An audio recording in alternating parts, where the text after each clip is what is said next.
네, 안녕하십니까. 어, 대전 세존 정책 엑스포 2021년 행사 제2세션을 지금부터 시작하도록 하겠습니다. 이 세션은 대전 세종 미래 모빌리티의 전망과 과제라는 주제로 저희들이 구성을 해봤습니다. 저는 이 세션의 사회를 맡은 대전 세종연구원의 이정범이라고 합니다. 네. 먼저 이 세션을 시작하기 전에 오늘 참석하신 분들 소개를 간략하게 드리도록 하겠습니다. 식순에 있는 순서대로 소개를 시켜드리도록 하겠습니다. 먼저 한국교통연구원 스마트시티 교통연구센터장이신 김태형 박사님 오셨습니다. 그다음에 대전 세종연구원 책임연구위원이신 안용준 박사님 오셨습니다. 그리고 토론을 맡아주실 충남연구원 공간환경연구실장이신 김원철 박사님 오셨습니다. 한국건설기술연구원 연구위원이신 김형수 박사님 오셨습니다. 인천연구원 교통물류연구부장이신 석종수 박사님 오셨습니다. 국토연구원 스마트물류연구단장이신 최재성 박사님 오셨습니다. 그리고 오늘 좌장을 맡아주실 두호명식 한밭대학교 교수님 오셨습니다.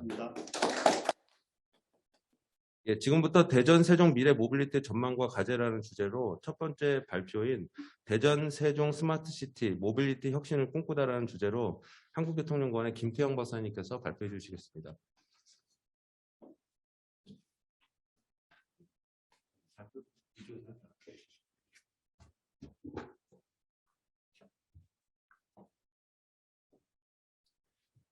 네, 방금 소개받은 한국교통연구원의 김태형입니다. 현재 그 한국교통연구원에서 스마트시티 교통연구센터에서 일을 하고 있습니다. 저희 센터가 주로 그 스마트시티의 이제 국가 시범 도시, 그 세종과 부산의 그런 모빌리티 부분에 대한 계획들과 실시 계획들, 마스터 플랜들을 지금 수립을 하고 있고요. 그다음에 그 스마트시티 혁신 성장 동력 R&D, 대도시를 실증 도시로 해서 또 저희가 얘기하는 마스 시스템들을 구축하고 또 그 구현하는 부분들 그리고 실증하는 부분들 다양하게 스마트시티와 관련된 내용들을 지금 진행을 하고 있습니다. 그래서 저희가 뭐 국가에서 진행하는 여러 스마트시티 챌린지나 아니면 스마트 솔루션 확산 사업들 그런 부분들도 저희가 이제 스마트 도시법의 그 모빌리티 전담 기관으로 되어 있어서 그런 부분들을 이제 많이 관여를 하면서 과연 우리 스마트 시티 쪽에 어떻게 보면 가장 중요한 그 서비스 중에 하나가 이제 모빌리티인데 과연 대전 세종의 그런 스마트 시티의 모빌리티 혁신을 위해서 우리가 어떠한 방향과 어떠한 전략을 가지고 가야 될지 그런 부분들에 대해서 같이 말씀을 나누었으면 좋을 것 같습니다. 오늘 전체적인 그런 구성은 현재 뭐 전 세계적으로 스마트시티가 사업들이 많이 진행이 되고 있습니다. 저희 나라도 뭐 올해도 그렇고 작년도 그렇고 많은 관련 사업들이 지금 진행을 하고 있는데 그런 스마트 모빌리티의 현재 현황과 그런 진단에 대한 부분들을 좀 말씀드리고요. 그리고 실질적으로 스마트시티가 전 세계적으로 많이 얘기가 되고 있지만 다양한 개념과 정의 그런 것들을 사실 정립되어 있지 않은 부분들이 있습니다. 그러니까 스마트시티 중요한 서비스 중에 하나인 스마트 모빌리티 부분도 사실은 개념이나 방향성이나 그런 부분들이 사실 미정립되어 있는 부분들이 많습니다. 그런 부분들에 대해서 같이 말씀을 나누고 과연 우리나라에서 그다음에 우리 대전 세종에서 어떠한 방향성을 가지고 스마트시티와 스마트 모빌리티를 추진할지 그런 부분에 대한 말씀 좀 드리고요. 그래서 국내의 그런 스마트 모빌리티 추진 현황에 대해서 간략하게 말씀을 좀 드리고 마지막으로 우리 대전 세종 스마트 모빌리티의 구축 전략과 실행 방안에 대해서 말씀을 드리도록 하겠습니다. 현재 저기 뭐 위고라고 해서 이제 세계 스마트시티 기구에서 전 세계를 대상으로 해서 그 스마트시티 사업들을 한번 쭉 그 모니터를 한 부분들이 있는데 거의 한 4,000개 이상의 그런 사업들이 과제들이 지금 진행이 되고 있다고 합니다. 그래서 예를 들면 각 국가별로 각 도시별로 각각 특성들과 그런 목표나 비전에 따라서 그런 다양한 그런 스마트시티 구축 사업들이 진행이 되고 있고요. 우리나라에서도 현재 뭐 80여 개 이상 그런 지자체가 스마트 도시화나 그런 팀 등의 전담 조직을 지금 확보를 하고 있고 또한 정부 지원 사업에 지금 추진 중인 지자체가 거의 70여 곳 이상이 되고 있습니다. 대전도 뭐 스마트 챌린지 지금 본 사업을 하고 있는 걸로 알고 있고, 세종 같은 경우도 국가 시범도시나 다양한 그런 시범 사업들을 진행을 하고 있습니다. 그리고 국내에 그런 다양한 스마트시티 사업들, 서비스들을 저희가 찾아보면 뭐 그 대중교통 그 형의 그런 어떤 서비스들도 있고, 개인 모빌리티, 뭐 PM이나 전동 킥보드나 공유 서비스나 이런 것들도 있을 수가 있고, 뭐 스마트 주차나 그 외에 다양한 어떤 그런 대표적인 스마트시티 교통 서비스들이 현재 추진이 되고 있는 상황입니다. 근데 서두에서 말씀드린 것처럼 사실 전 세계적으로 우리 국내만 보더라도 사실 스마트 시티라고 하는 그런 개념들이 너무나 다양합니다. 그리고 정립이 되어 있지 않고, 그러다 보니까 스마트 시티의 중요한 서비스인 모빌리티와 관련된 부분들도 어떠한 방향성과 어떠한 개념으로 추진하고 나아가야 될지, 그런 부분들이 사실은 불명확합니다. 그래서 이제 이런 부분들이 나름대로 우리나라, 특히 우리 도시, 특히 대전 세종에서 어떠한 개념으로 갖고 가야 될지에 따라서 사실 스마트 시티나 스마트 모빌리티를 추진하는 방향성이 많이 달라질 거라고 생각이 듭니다. 그리고 두 번째는 실질적으로 스마트 모빌리티 그런 구축 전략이나 실행 방안들이 부재하다라고 하는 문제들이 있습니다. 지금 스마트 도시법에 들어가 보시면 사실은 이제 스마트시티 교통 부분에 대한 그런 계획 수립 지침이나 그런 부분들이 없습니다. 사실은 이제 스마트 도시 내에 많은 분야가 있죠. 뭐 교통도 한 분야고, 뭐 수자원이나 환경이나 복지나 에너지, 뭐 다양한 한 열 몇 개 이상의 다양한 분야들이 있다 보니까 아마 그것들에 대한 구체적인 계획 수립 지침이 사실은 없는 것들이 조금 뭐 이해가 되긴 하지만, 실질적으로 그런 스마트시티 사업들을 하고 그래서 그 관련된 많은 분들을 만나보면 실질적으로 어떤 식으로 전략을 세우고 구축하고 실행해야 될지, 그런 부분에 대한 니즈는 많은데 그런 부분에 대해서 그런 방향성을 보여주는, 그리고 제시해주는 그런 내용들은 사실 없다라고 하는 게 가장 큰 문제 중에 하나였었습니다. 그래서 사실은 현재 스마트 도시법 내에 들어가서 보면 실질적으로 교통 부분의 계획 수립 지침이 되는 부분들을 들어가 보면 UCT의 옛날의 내용을 그대로 갖고 있습니다. 그래서 어떻게 보면 아직도 각 부문별로는 그런 구체적인 계획들이나 전략들이 부재하다라고 하는 부분들이 문제가 될 수 있을 것 같고요. 또 세 번째 부분은 시민들이 체감할 수 있는 그런 스마트 모빌리티 서비스, 이제 그런 부분들이 사실은 좀 위협하다라고 하는 부분들이 있습니다. 그래서 저희가 서비스를 찾아보면 스마트시티에서 하고 있는 그런 사업들을 보게 되면 거의 대부분이 기존의 ITS나 아니면 UCT에서 했던 그런 서비스들을 그대로 답습하는 경우들이 많고요. 그러다 보니까 시민의 니즈를 충분히 반영하지 못한 운영자적인 측면, 공급자적인 측면, 관리적인 측면의 어떤 그런 서비스들이 많은 부분들을 차지하고 있습니다. 그리고 어떻게 보면 스마트 시티가 많은 분야가 통합된 형태의 그런 서비스들인데, 분야인데 어떤 그런 그 사일로 부문 간의 그런 여러 가지 그런 장벽들이나 어떤 그런 부분들도 문제가 될 수 있는 부분들이 있고요. 그래서 사실 스마트 시티, 스마트 모빌리티는 시민들의 그런 그 니즈를 반영하고 시민들이 체감할 수 있는 그런 서비스들을 개발하고 제공하는 것들이 필요한데, 그런 부분에 대한 부분도 위협하다라는 부분들이 있을 수가 있을 것 같고요. 마지막으로 실질적으로 그 스마트 모빌리티를 그런 솔루션이나 기술을 개발하고 그다음에 시민들한테 제공할 때 그런 여러 가지 법 제도적인 한계들이 있습니다. 그런 신기술, 어떤 보면 새로운 솔루션을 직접 도입하고 제공할 때 기존의 법 제도 하에서는 나름대로 한계가 있는 부분들이 참 많이 있습니다. 예를 들면 수요 대응형 서비스 같은 경우도 대중교통 소외 지역에서만 할 수 있게 지금 법으로 제한이 되어 있고요. 도심에서 그것들을 구현하고자 하면 사실은 지금 현재 법에서는 그걸 구현하지 못합니다. 그래서 이제 규제 샌드박스나 다른 방안을 가지고 이제 해야 되는 거고요. 그래서 현재 사실은 법제도적인 어떤 그런 부분들에 대해서 뭐 정부 차원에서도 많은 노력을 하고 있지만 여전히 좀 한계가 있는 부분들이 있습니다. 뭐 최근에 저희가 이제 뭐 예를 들면 세종시에 뭐 규제 샌드박스를 통해 가지고 수요 대응형 서비스를 사실 추진해 보려고 했는데 기존의 택시 산업과의 그런 갈등들, 그런 것들 때문에 사실은 추진하는 데 많이 어려움이 있는 부분들이 있고요. 그다음에 뭐 지역에 제가 대구시에 그런 R&D를 추진할 때도 사실은 이제 중기법의 지역특구법, 국토부의 규제 샌드박스 이게 서로 충돌이 됩니다. 그래서 결국은 저희가 추진하던 규제 샌드박스가 중기법과의 그런 국토부와의 충돌 때문에 결국은 추진하지 못하고 국토부의 그 스마트 도시법에 있는 규제 샌드박스와 관련된 중기부와 관련된 부분들을 삭제해버리는 그런 여러 가지 그런 한계들이 있었습니다. 사실은 여전히 어떤 그런 새로운 신기술이나 솔루션들을 도입할 때 그런 법 제도적인 지원의 한계가 있다는 부분도 또 하나의 그런 우리가 진단을 해봐야 되는 부분이라고 생각을 합니다. 그래서 그럼 우리가 스마트 시티, 특히 이제 스마트 모빌리티의 그런 방향성, 개념을 어떻게 잡고 어떻게 대전 세종의 스마트 시티의 모빌리티 혁신을 이루어갈까? 이런 부분에 대해서 같이 한번 나눠봤으면 좋겠습니다. 서두에 말씀드린 것처럼 개념이 너무나 다양해요. 전 세계적으로 스마트 시티는 한 120여 개 이상의 정의가 있습니다. 120여 개 이상의 정의가 있고 각 국가별, 그다음에 도시별 특성에 따라서 그 국가가 도시가 지향하는 방향성이 있고 거기에 따라서 다양한 개념의 정의를 씁니다.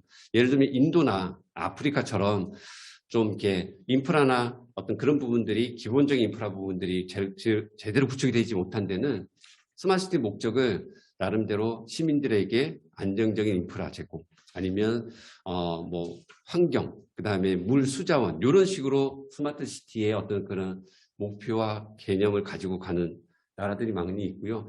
우리나라 같은 경우는 데이터 드리븐 그러니까 데이터 기반의 어떤 스마트 시티를 지향을 합니다. 그래서 데이터 기반으로 해서 어떤 시민의 삶의 질을 높이고 궁극적으로는 도시의 경쟁력을 높이는 이런 게 사실 우리나라가 지향하는 그런 스마트 시티의 그런 방향입니다. 그래서 사실 이제 스마트 모빌리티를 우리가 논의하려고 하게 되면 과연 스마트 시티가 어떠한 방향을 갖고 있는지 거기에 맞는 또 스마트 모빌리티는 어떻게 나가야 될지 그런 부분들에 대한 개념이나 방향이 먼저 세워져야 될 것 같고요. 그래서 그런 부분들을 먼저 조금 세워보기 위해서 뭐 다양한 방법으로 뭐 빅데이터나 데이터 마이닝 그런 방법으로 사실은 좀 그런 개념을 정립하는 부분들을 시도를 해봤었습니다. 그래서 전 세계에 한 120여 개 되는 그런 스마트 시티 정의들을 쭉 한번 모아봤고요. 그래서 거기에 가장 유의미한 단어들을 쭉 추출을 해봤었습니다. 그랬더니 한 40종의 스마트 시티 핵심 정의 단위들이 일단 선정이 됐었고요. 그것들을 이제 그룹핑을 쫙 해봤더니 한 8개 정도 되는데 그룹으로 이렇게 그룹핑이 되었었습니다. 보시면 뭐 빈도순으로 쭉 나열이 되고 있는데 예를 들면 뭐 새로운 ICT 혁신 기술이라고 하는 부분들, 스마트 시티는 이런 식으로 또 이렇게 방향성을 갖고 간다라고 하는 부분들이 있었고, 예를 들면 도시의 다양한 기능들을 향상하는 뭐 수자원이나 교통이나 뭐 어떤 에너지나 이런 부분들이 있었고, 환경이나 기후변화, 지속가능과 관련된 부분들도 또 전 세계의 많은 도시들이 또 지향하는 그런 스마트 시티의 방향성이었습니다. 그리고 사실 저는 이제 4번째 부분, 5번째 부분들이 사실은 저희가 생각을 해봐야 되는 부분 같은데요. 스마트 시티가 사회를 통합하고 사람들과를 연결하고 포용하고 그 소외되지 않은 공정한 어떤 그런 도시를 구현한다라고 하는 측면들이 또 스마트 도시 개념에 또 들어가 있는 부분들이었습니다. 그래서 경제개발도 경제개발과 성장도 구현하고 그래서 궁극적으로 시민들의 삶의 질, 그 다음에 시민들에게 맞춤형 서비스, 그 다음에 거버넌스 체계를 갖춰가는 이러한 큰 방향성이 전 세계 많은 도시들, 많은 국가에서 스마트 시티를 바라보며 나아가는 방향성이라고 말씀드릴 수 있을 것 같아요. 그래서 저희가 사실은 이렇게 딱 우리 대전 세종에서 그러면 스마트 시티를 구현할 때 어떤 방향으로 갈 것인가. 사실은 여기 다양한 방향성이 있지만 나름대로 우리 대전 세종에서 우리는 어떠한 비전과 목표를 가지고 나가야 된다라고 하는 부분들을 먼저 설정할 필요가 있지 않을까라고 해서 이제 먼저 화두를 좀 던져보고요. 그 다음에 그 스마트 시티의 중요한 분야인 스마트 모빌리티. 사실 스마트 모빌리티 부분도 저희가 어떠한 개념들이 있는지를 모아보기 위해서 쭉 전 세계에서 스마트 모빌리티, 스마트 교통, 뭐 첨단 교통 이런 부분들을 쭉 모아봤더니 30여 개 이상 되는 그 정의들이 있었습니다. 그래서 그것들을 또 나름대로 분류하고 했더니 한 40종으로 다시 구분이 됐었고요. 그래서 그걸 그룹핑을 해서 핵심 단어별로 해서 봤더니 대부분의 나라들이 어떤 스마트 모빌리티는 어떤 기존의 교통과는 좀 다른 패러다임의 변화, 그런 철학이 다른 그런 개념이다라고 하는 부분들로 얘기를 하고 있었고요. 지금 우리가 4차 산업혁명의 많은 기술들 그리고 모빌리티 방향성을 얘기할 때 뭐 공유화나 자동화나 전기화 어떤 그런 부분을 많이 얘기를 하는데 그런 것들이 기술이 기반이 되고 개인의 맞춤형 교통, 그 다음에 통합하는 어떤 그런 방향성을 갖고 있는 게 또 스마트 모빌리티다라고 이렇게 방향성을 갖고 있었습니다. 그리고 뭐 세 번째 ICT 기술 기반이라고 하는 것들은 빅데이터 기반, 디지털 기반 이런 것들은 뭐 당연한 것 같고요. 그 다음에 지속 가능성, 그 다음에 안전을 담보하는, 그리고 마지막에 시민들의 삶을 연결하고 포용하고 공정하고 그래서 궁극적으로 어떤 그 시민 삶의 질을 높이고 경제 개발까지도 구현하는 어떤 그런 부분의 모빌리티가 갖고 가는 그런 방향성들을 바라볼 수 있었습니다. 그래서 저희가 사실은 이게 스마트 모빌리티 개념을 바라보면서 나름대로 우리 대전 세종 스마트시티를 바라보면서 과연 모빌리티가 어떤 방향으로 그 다음에 어떤 전략을 갖고 가야 될지 그런 부분에 대해서 좀 생각할 수 있는 계기가 됐으면 좋을 것 같고요. 궁극적으로는 모빌리티가 단순하게 이동뿐만 아니라 시민들의 삶을 연결하고 포용하고 시민들 공정하고 불이익을 당하지 않는 그런 복지 차원에서의 그런 교통이 될 수 있게 스마트 모빌리티에 나가야 된다고 생각을 합니다. 그래서 사실 그래서 국내에 어떤 스마트 모빌리티의 주요 서비스들이 있는지 한번 간략하게만 살펴보고 한번 지나가도록 하겠습니다. 보면 CITS 부분이 있었습니다. 그래서 예를 들면 기존의 IT에서는 좀 다르게 예를 들면 V2V, V2I 통신 기반으로 해서 나름대로 안전을 증진시키고 그리고 궁극적으로는 사실은 자율주행과 연계한 자율협력주행을 구현하기 위한 기반 인프라로 사실 CITS 사업들을 전 세계적으로 지금 추진하고 있고 현재 우리나라도 자율협력주행의 중요한 어떤 그런 핵심 부분으로 CITS가 지금 추진 중인 것 같습니다. 그리고 두 번째는 자율주행 셔틀 서비스입니다. 뭐 자세한 거는 그 다음 시간에 그 안 박사님께서 자세하게 말씀을 해주실 것 같긴 한데 많은 나라에서 퍼스트 앤 라스트 마일 서비스의 하나의 그런 준 대중교통의 역할을 하기 위해서 그 자율주행 서비스를 도입을 하고 있고 그 셔틀이 대표적인 서비스라고 말씀드릴 수 있을 것 같습니다. 지금 세종에서도 뭐 다양한 자율주행 셔틀이나 자율주행 대중교통 서비스를 도입해서 지금 이제 시험 운영을 하고 있고 시범지구를 선정해서 지금 테스트를 하고 있는 상황이고요. 뭐 대구도 그렇고 뭐 많은 지자체에서 이런 부분들을 도입하기 위해서 우리나라에서도 경쟁적으로 지금 지자체에서 도입을 하고 있는 상황이라고 말씀드릴 수 있을 것 같습니다. 세 번째 스마트 모빌리티 대표적인 서비스는 공유라고 할 수 있을 것 같습니다. 공유교통. 예를 들면 카쉐어링이나 아니면 전동 킥보드, 아니면 전기 자전거 등등 기존의 이제 소유 개념에서 공유하는 개념. 이 공유교통이 앞으로 스마트 모빌리티의 어떤 대표적인 서비스로 계속해서 나아가야 되는 그런 방향성이 아닐까라고 해서 대표적으로 이런 서비스들을 많은 지자체에서 지금 도입을 하고 있는 상황이고요. 그 다음에 이모빌리티, 전기차 기반의 어떤 서비스들. 그래서 아까 말씀드린 자율주행 셔틀이나 기존의 공유 모빌리티의 대부분은 다 전기로 지금 운영을 하고 있잖아요. 그래서 많은 그 부분들이 지금 현재 기후변화나 미세먼지 등을 이제 해소하기 위한 이모빌리티 방향으로 지금 나가고 있다라고 말씀을 드릴 수 있을 것 같고요. 그 다음에 수요 대응형 서비스.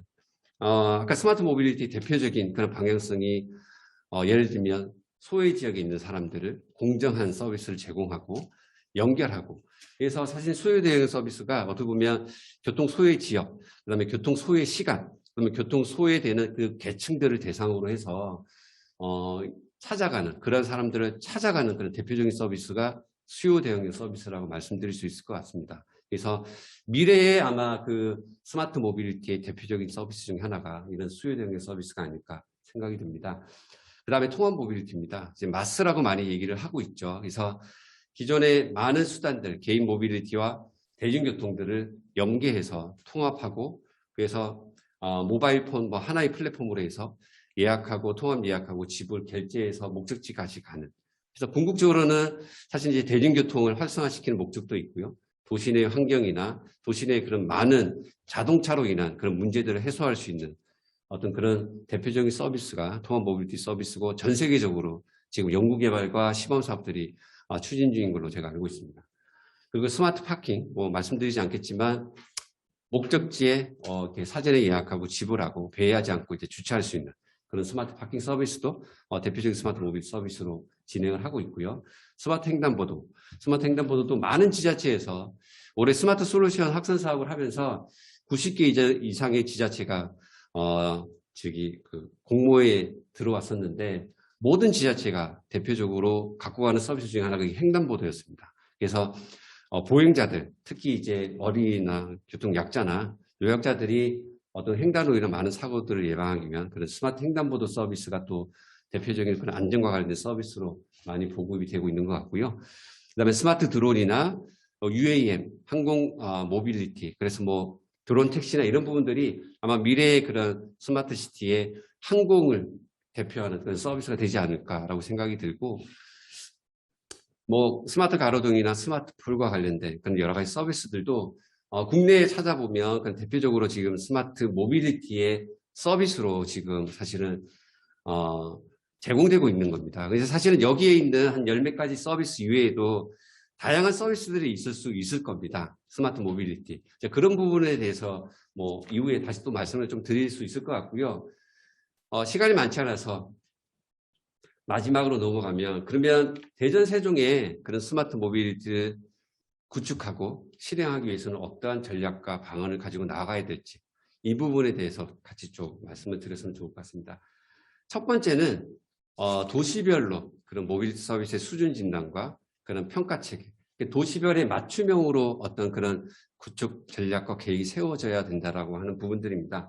사실은 대전, 세종도 그렇지만 우리 정부의 이제 많은 지자체 아니면 세계에 있는 그런 많은 도시들에서 각 나라가 지향하는, 각 도시가 지향하는 목표와 비전들이 다 다를 것입니다.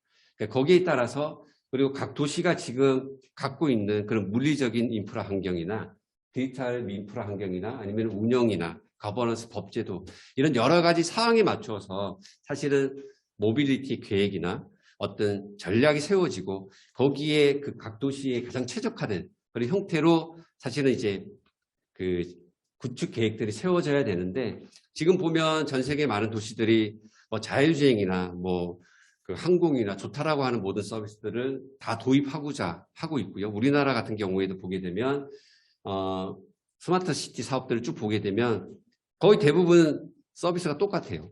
모빌리티 서비스도 그렇고요. 그래서 다른 분야도 마찬가지고, 그래서 저희가 기본적으로 각 도시가 어떠한 여건, 환경, 그 다음에 그 수준에 있는지 거기에 맞추어서 가장 적합한 형태로 나아갈 수 있는 그런 계획들을 수립하고 가야 되지 않을까라는 생각이 좀 들었었습니다. 두 번째는 시민들이 체감하고 참여할 수 있는 그런 스마트 모빌리티 서비스의 구축이 필요하다고 생각합니다.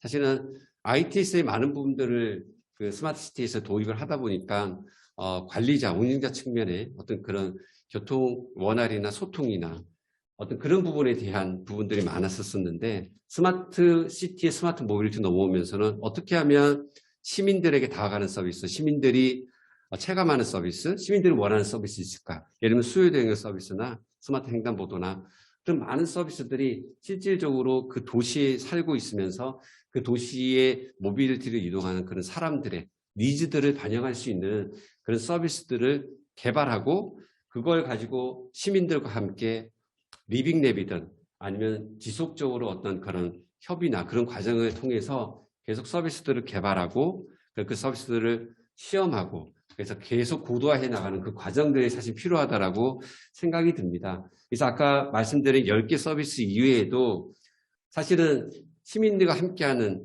다양한 서비스들이 이 과정 중에서 도출될 수 있을 것 같습니다. 이거는 기존에는 ITS나 그런 서비스들은 탑다운으로 되어 있고요. 국가 ITS 아키텍처에 정의된 그 서비스 범위 내에서 구축이 되고 있는데, 스마트 모빌리티는 오픈된 서비스라고 말씀드릴 수 있을 것 같아요. 그래서 시민들의 니즈를 반영하고 그 다음에 민과 함께 그 서비스를 구현하기 위한 솔루션과 기술을 개발하고 제공하는, 그래서 계속해서 시민들의 피드백을 통해서 계속해서 고도화해가는 그런 서비스들이 사실은 이제 필요하고요.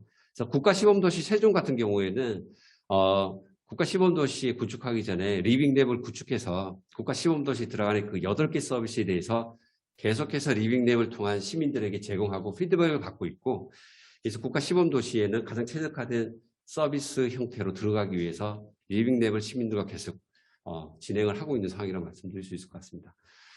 세 번째는 그 스마트 모빌리티의 어떤 그런 데이터들을 통합하고 연계하고 공유할 수 있는 그런 계획들이 수립이 돼야 된다고 생각이 듭니다.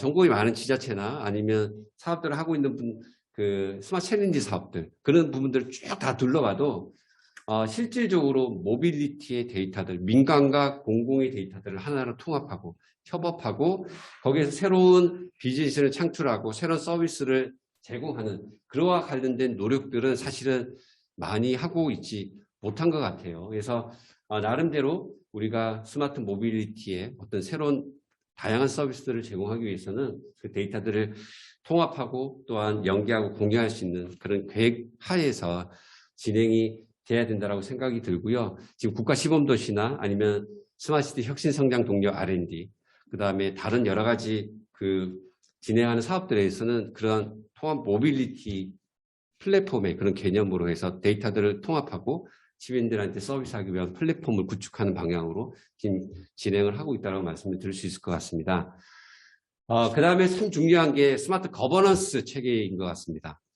그래서 다른 분야와는 다르게 모빌리티 분야는 민간과 공공의 데이터들이 통합되면서 그래서 최적인 어떤 경로와 최적인 그런 그 수단들, 그 다음에 어떤 서비스를 제공하는 부분들이 핵심 중인데, 그렇게 하다 보면 민간과 공공의 그런 스마트 거버넌스 체계가 정말 필요하다고 생각이 들고요. 그래서 모든 스마트 시티를 한다라고 하는 모든 지자체가 가장 먼저 하는 게 협의체 구성을 합니다. 민관, 그 다음에 공공이 같이 할 수 있는, 민간이 같이 할 수 있는. 그래서 시민들에게 필요한 그런 서비스들이 뭔지, 니즈가 뭔지를 파악을 하고, 그 다음에 민간과 공공이 그것들을 기술로 구현하기 위해서, 솔루션을 구현하기 위해서 그런 다양한 논의들을 한. 그래서 많은 지자체들이 시민들과의 같이 하는 협의체, 그리고 민간과 같이 가는 그런 거버넌스 체계를 구성을 해서 진행을 하는데, 사실은 이게 기획 단계부터 구축하고 운영하고 모니터링하고 피드백하는 모든 그 과정에서 이러한 거버넌스 체계가 제대로 구현이 되어져야 될 것 같고요. 대전 세종 스마트시티가 사실 이제 지속적으로 가기 위해서 이러한 거버넌스 체계가 지속적으로 작동이 되고 구현이 돼야 된다고 생각이 듭니다. 예, 마지막으로 아까 말씀드린 모빌리티 법제도나 규제와 관련된 지원 방안들, 그런 부분들이 사실은 아무리 좋은 서비스와 솔루션과 기술들이 개발이 돼도 현재 법제도에서는 그것들이 구현이 되지 못하는 한계들이 많습니다. 그래서 우리가 뭐 다양한 서비스나 어떤 다양한 시스템들을 개발하고 솔루션을 개발하면서 동시에 같이 진행해야 될 게 바로 그것들을 구현하기 위한 법제도, 규제들에 대한 그런 방안들도, 지원 방안들도 동시에 같이 이루어져야 될 것 같고요. 그래서 이러한 과정들을 통해서 대전 세종의 그런 스마트시티의 모빌리티의 그런 혁신들을 우리가 꿈꿀 수 있는 그런 모습이 되지 않을까 생각합니다. 예, 이상으로 발표를 마쳤습니다. 네, 감사합니다. 김태형 박사님 내용이 좋아서 제가 중간에 스톱을 하지 않고 했는데. 예, 일단 뭐 발표 두 가지 먼저 듣고 토론을 하는 걸로 하고요. 일단 두 번째 발표는 저희 대전 세종연구원의 안용준 박사님께서 그 모빌리티 시대 도래 우리는 무엇을 하고 있나의 주제로 발표를 해주시겠습니다.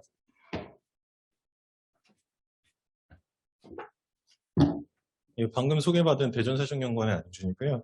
앞서 김태형 박사님께서 워낙 설명을 잘 해주셔갖고 뭐 중복되는 내용도 있을 것 같고요. 제 나름대로 발표 흐름 내용대로 말씀을 드리고요.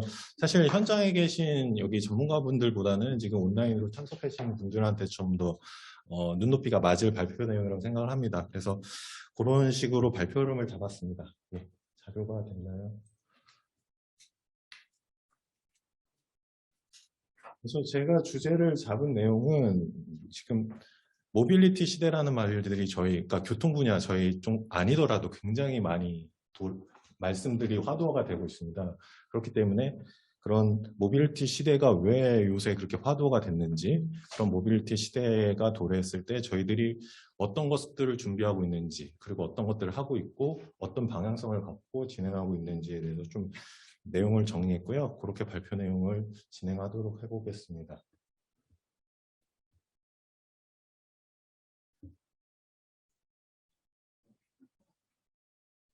예, 발표 자료가 준비가 좀 기술적 사항으로 준비가 안 되는 것 같아서요. 뭐 계속 말씀을 제가 드려야 될 것 같은데, 그러니까 모빌리티 어떻게 바로 돼요? PDF가 문제가 있는 것 같습니다. 발표 자료 중 발표 자료가 있으니까요. 그냥 일단 진행하시죠. 예. 발표 그러니까 온라인으로가 안 될 것 같아서요.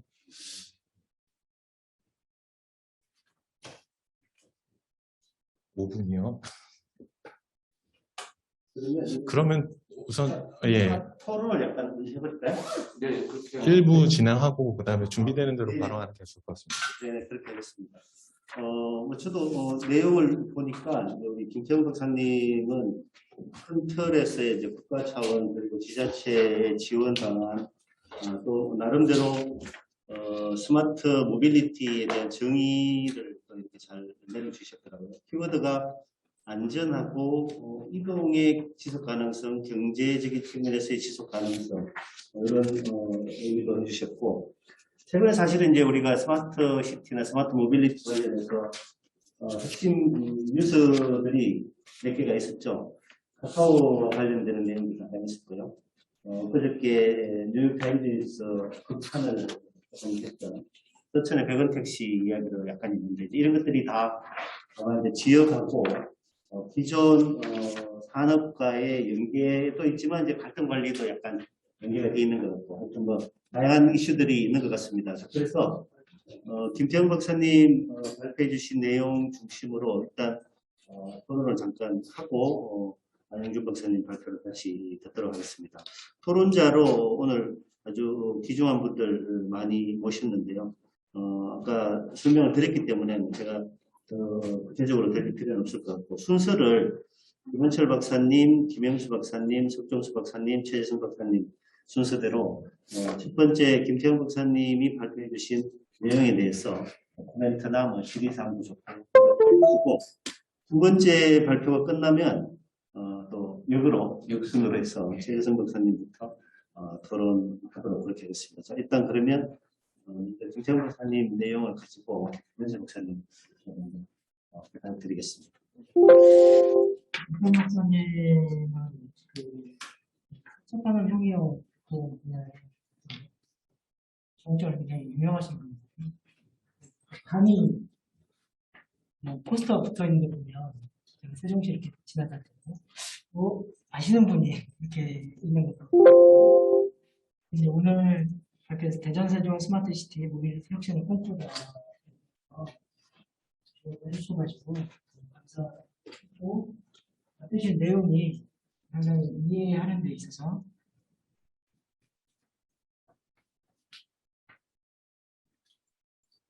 많은 도움이 됐다 이런 생각이 듭니다. 선생님께서는 이제 그 내용 중에 스마트 시티 모빌리티 현황과 진단을 통해서 스마트 시티 모빌리티 개념의 불명확 그리고 실행감이 부진하고 체감 서비스가 미흡하고 독재적 정책을 하게 되니 이런 부분을 해주셨는데, 사실 이게 현실, 우리가 가지고 있는 현실이죠. 대전에서도 지금 언급해 주셨던 현황과 진단의 문제점들을 어떻게 극복할 것이냐, 여기에 대한 고민들이 앞으로 필요할 것 같고요. 중요하다고 이제 꼭 집어서 말씀해 주신 것이, 스마트 시티 모빌리티 사업을 한다거나 할 경우에는 그 도시가 어떤 방향을 가지고 궁극적인 지향점을 가지고 추진할 것이냐, 그 방향성을 정립하는 것이 무엇보다 중요하다고 말씀해 주셨습니다. 이 부분에 대해서도 많은 고민이 필요할 것 같아요. 그리고 대전 세종은 국가 사업으로 선도적인 스마트 시티 관련된 챌린지 사업들도 많이 하는 것으로 알려져 있습니다. CITS 사업도 하고 있고, 관련된 사업도 하고 있고. 공유모빌리티, 스마트 파킹, 스마트 횡단보도 다양한 활동을 하고 있고요. 이제 부가적으로 그 서비스에 대해서도 말씀을 해주셨는데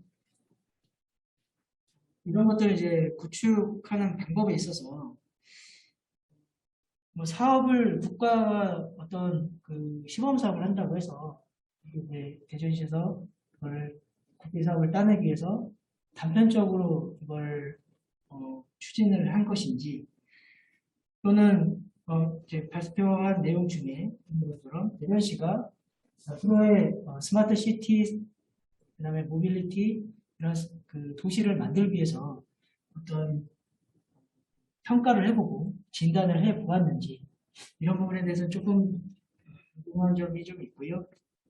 이제 거기에 맞춰서 정말 대전 시민들이 요구하는 원하는 서비스를 도출하기 위해서 얼마만큼 노력을 하고 있었는지 이런 부분을 필요가 있다라고 생각합니다. 저는 데이터를 모으고 공유하고 그리고 분석하는 부분에 있어서는 타 지자체에서 배치마킹을 하러 올 정도로 상당히 현실적으로 추진하고 있기 때문에 빅데이터에 관련된 부분에서는 어려움은 없을 것 같다는 생각이 좀 들었고요. 다만 방향성 측면을 어떻게 정리를 해가고 있는가 이 부분하고 그동안에 이제 있었던 챌린지 사업이나 스마트 시티 혁신, R&D 규제 샌드박스 이런 것들을 운영을 하고 이제 운영하는 부분에 있어서 밸런스 부분은 어떻게 운영하고 있는가 이 부분에 대해서 한번 오늘 그 발제를 들으면서 연구할 필요가 있지 않겠나 그런 생각을 좀 했습니다. 여기까지 좀 말씀드리겠습니다. 네, 고맙습니다. 혹시 김 부회장님 코멘트 있으신가요? 사실 이제 뭐 대전 같은 경우도 정부의 예산으로 스마트 챌린지 사업들을 전국적으로 많이 이렇게 사업들을 벌이고 있습니다. 그래서 많은 지자체들이 공모를 하고 있고요. 그래서 사실은 이제 그 공모 사업을 준비하는 정부 차원에서는 이미 서비스들을 선정을 해놓은 상태입니다. 예를 들면 스마트 횡단보도라든지 아니면 뭐 자율항행 드론이라든지 아니면 아까 얘기한 스마트 풀이나 여러 가지 그런 그 정부 차원에서 이런 것들은 지자체로 전국적으로 확산할 필요가 있다라고 하는 사업을 우선적으로 먼저 선정하고 그것들을 이제 전국 지자체 공모를 하다 보니까 사실은 지자체 입장에서는 우리가 아까 김 실장이 말씀하신 것처럼 가장 필요한 지자체가 가장 시민들이 원하는 그런 서비스들을 도출하고 그거를 제안하는 것보다 사실은 그 정부의 재원들을 사실은 이제 그 수주하는 거기에 더 많은 비중이 있다 보니까 결국은 정부에서 제안한 그 지침에 맞춰가지고 스마트 횡단보도, 스마트 주차 뭐 이런 것들 중심으로 사실은 하다 보니까 이것도 하나의 사실은 좀 이렇게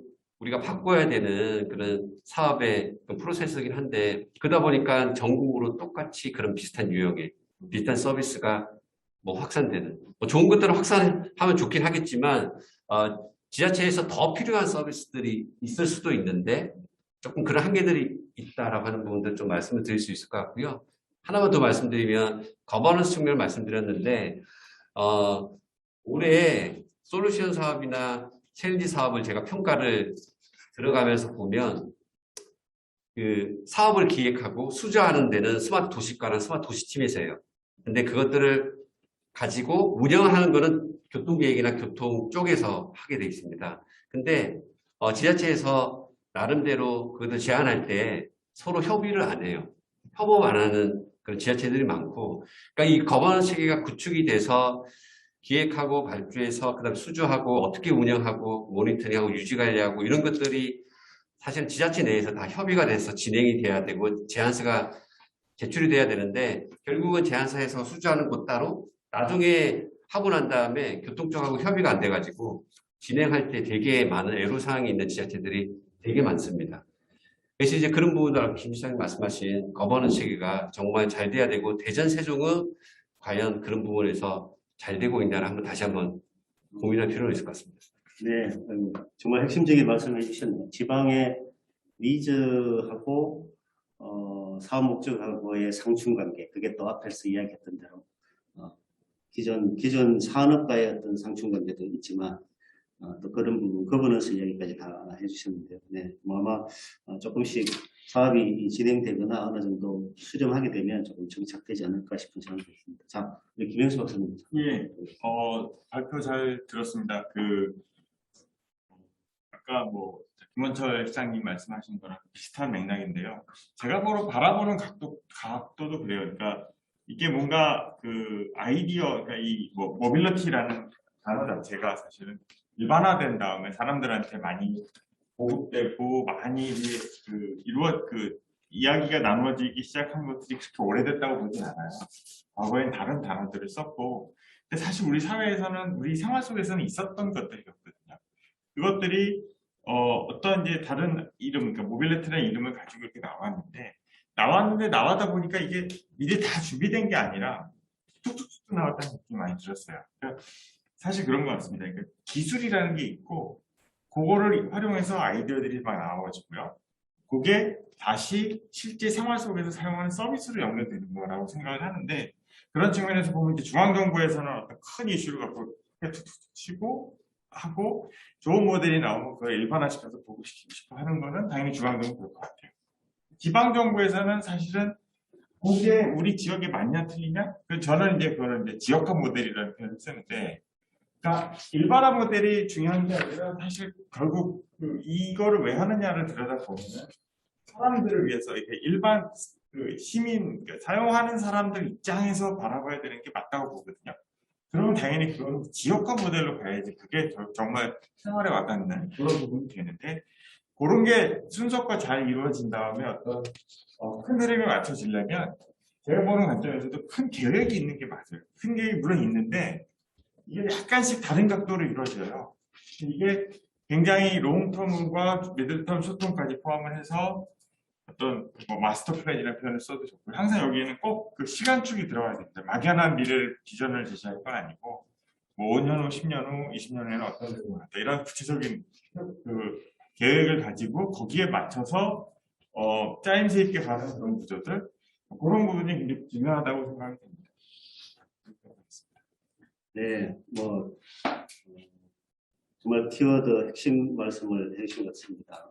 빅픽처가 일단 있고 그 속에서 이제 일반화 모델도 항상 필요하지만 정말 지역에 필요한 니즈나 이런 걸 같이 모델에 담을 수 있는 조금 지역 나름대로의 색깔이나 니즈가 포함된 지역화 모델이 필요하지 않느냐, 좀 말씀 주신 것 같습니다. 자, 뭐 일단 계속 토론 진행하도록 하겠습니다. 자, 석종수 박사님. 예, 좋은 내용 발표 잘 들었고요. 그 앞에서 또 두 분 토론해 주시면서 이제 또 생각하는 바는 비슷한 것 같습니다. 근데 이제 저는 이제 물론 우리 김원철 실장님도 마찬가지지만 저도 이제 지방 정부와 관련된 일을 하다 보니까 느끼는 것이 과연 지방 정부가 이런 스마트 모빌리티 내지는 스마트 도시를 할 수 있는 역량을 갖추고 있는가라는 것을 좀 근본적으로 짚어볼 필요가 있다고 봅니다. 그래서 역량이라 하면 아까 이제 이야기 중에도 나왔습니다만, 첫째 이게 예산이 이게 상당히 많이 드는 사업들이다 보니 대부분 중앙정부에 의존할 수밖에 없고, 중앙정부에서 예산을 주면 하고 안 주면 못하는 그런 실정이다 보니, 아까 이제 뭐 마스터 플랜도 있어야 된다고 하는데 지방정부가 따로 뭘 계획해서 할 수 있는 여건이 안 된다는 거죠. 그래서 중앙정부에서 어떤 사업이 있어서 챌린지 사업이나 이런 거 이제 공모가 하면 공모해가지고 되면 이제 그거 따서 하는 거고, 안 되면 안 하는 거예요. 그래서 사업의 연속성도 없고, 그러다 보니 이게 뭐 파편적으로 막 되다 보니 이제 시민들 입장에서는 그냥 뭐 시범 사업하는 것 같다, 뭐 그냥 뭐 테스트 하네, 이렇게 되다 보니 이게 이 스마트 모빌리티라는 것이 우리가 벌써 몇 년 동안 했지만 저 밑에 저변에서는 별로 체감하지 못한다. 그런 차원에서 지방 정부의 역량을 키우는 부분이 굉장히 필요하다. 그 예산 이야기를 했지만 또 뭔가 하면 그 중앙 정부와 달리 지방 정부의 이 행정 조직은 거의 뭐 2년이나 3년, 2년, 3년도 안 갑니다. 1년 계속 바뀌다 보니 사업의 연속성이 전혀 없다 보니까 그래서 기존에 우리가 해오던 사업들 뭐 어린이 보호구역 개선 사업이네 뭐 도로 위험 지역들 이런 거는 누가 와서 해도 계속 하려고 와서 하는데 이런 새로운 사업들은 사업 구상했던 사람이 사업 중간에 관련받아서 딴 데 가고 나면 후임자는 그게 뭔 사업인지도 모르고 이해도도 떨어지고 이런 부분들이 있습니다. 그래서 이게 이제 옛날의 행정은 막 그 규제하고 관리하고 이러다 보니 뭐 이권이 개혁된다 뭐 이런 거에서 이제 계속 순환보직을 돌렸는데 최근의 행정은 그런 게 아니거든요. 이게 규제 이런 것도 있긴 하지만 스마트 모빌리티 그러면 최소한 이 민간에서 뭔가 하고자 하는 것들을 도와주고 이 뭔가 스포트 해주는 게 이제 행정의 역할이 돼야 되는데 아직까지도 그거를 규제의 대상으로 보고 이러다 보니 거기에 이제 이권이 개입돼야 되고 막 이러니까 이제 순환보직이 되고 이러니까 실제로 옆에서 지켜보면 그런 그 능력이 안 된다. 지방정부 같은 경우. 이제 중앙정부 같은 경우는 이제 한 파트를 꾸준히 하는 공무원들이 있다 보니 전문성을 가지고 가는데 지방정부는 그런 부분이 있다. 물론 대전 세종에 있는 분들이 그렇다라는 건 아니고 제가 옆에서 본 지자체들이 그렇더라. 그런 차원에서 그런 것들을 키워줘야 되는데 그러려면 어떻게 해야 되느냐. 특히 스마트 모빌리티 차원에서 하는 것들이 대체로 보면 뭐 기준을 정한다든가 뭐 이런 규제에 대한 거를 풀어준다든가 이런 것들인데 이게 또 대부분이 또 중앙정부에서 하는 일들이거든요. 지자체 차원에서는 할 수 있는 게 거의 없다. 최근에 이제 우리가 시민들이 가장 많이 체험하는 것들 중에 하나가 공유 킥보드, 공유 전동 킥보드라든가 공유 자전거 이런 건데 그런 부분들도 그런 거에 있어서 그 디테일한 어떤 규제, 예를 들어서 얘가 도로에 주차를 할 수 있냐 없냐 이런 부분에 있어서도 그 정부 그 국회에서 법을 고쳐주지 않으면 지자체 차원에서 아무것도 할 수 있는 게 없더라고요. 그런 차원에서 보면 저는 이제 좀 더 크게 봤을 때 중앙정부의 예산과 권한이 지방정부에 많이 좀 이양이 돼야 되겠지만 그러기 위해서는 지방정부의 역량을 키우는 그런 것들도 만들어 가야 된다. 우리가 막 기술을 개발하고 이런 것도 상당히 중요하고 그런 것들도 중요하지만 이 역량을 키우는 작업을 해야 되겠다라는 거고 그런 차원에서 보면 아까 이제 여러분들께서 말씀하신 것처럼 우리 도시에 필요한 게 뭐냐, 우리 지역에 필요한 게 뭐냐라는 것들도 결국은 그런 역량이 됐을 때 고민을 하게 되고 사업을 발굴하게 되는 거지. 그렇지 않으면 피동적으로 중앙정부에서 내려주는 사업 그냥 실행만 하는 그 순순밖에 되지 않는다.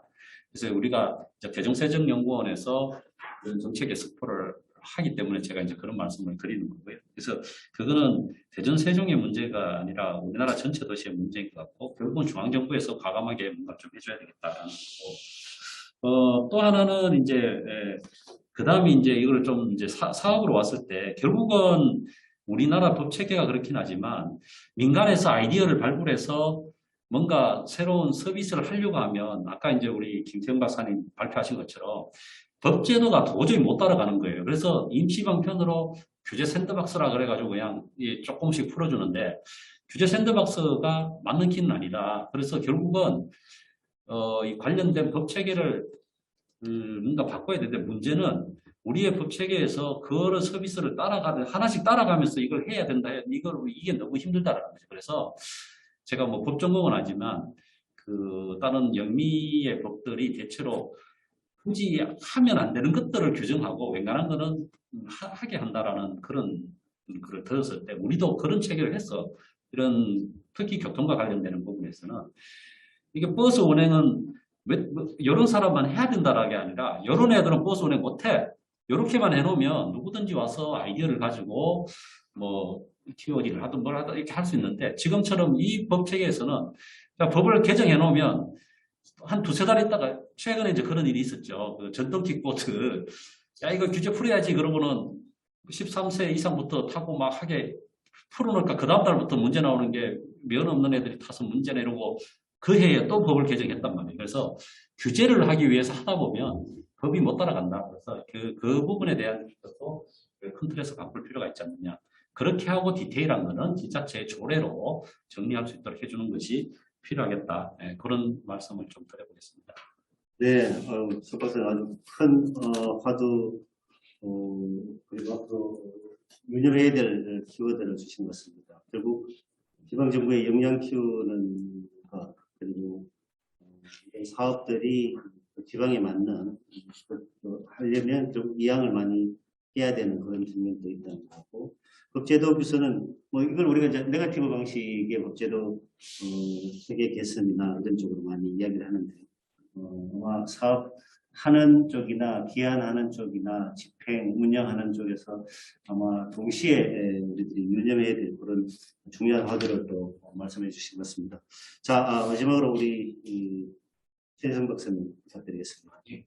그 세 분 토론자분께서 좋은 말씀 많이 해주셨고요. 그 중첩되는 부분은 빼고 제가 혹시 뭐 궁금해했던 거나 좀 의견사항 듣고 싶은 것에 대해서 3가지 정도 말씀드리겠습니다. 저는 일단 첫 번째로 이제 김태원 박사님께서 이제 발표해 주신 내용을 듣습니다. 실제 우리가 스마트 모빌리티라는 개념에 대해서 어떤 식으로 이제 가져가면 좋을지에 대해서 좋은 말씀을 너무 감사하고요. 단지 이제 우리가 그 개념을 좀 보면은 아마 여객, 사람의 어떤 감정이 좀 찍혀 있는 것 같아요. 근데 이제 그 큰 개념 자체는 결국에는 그 이용자라든가 그 어떤 여객 중심 플러스 화물에 대한 것도 같이 가져가야 될 부분이 있지 않을까라는 생각이 들어요. 왜냐하면 그 도시 안에서 결국에는 뭐 요즘 생활물류라는 게 굉장히 큰 대세이긴 하지만 결국 이런 물동량을 어떻게 처리할 건지에 대한 부분도 그 스마트 시티의 그 스마트 모빌리티를 활용해서 그런 부분도 좀 필요할 것 같아서 향후에 어떤 그런 부분도 같이 가져갈 수 있는지가 좀 궁금하고요.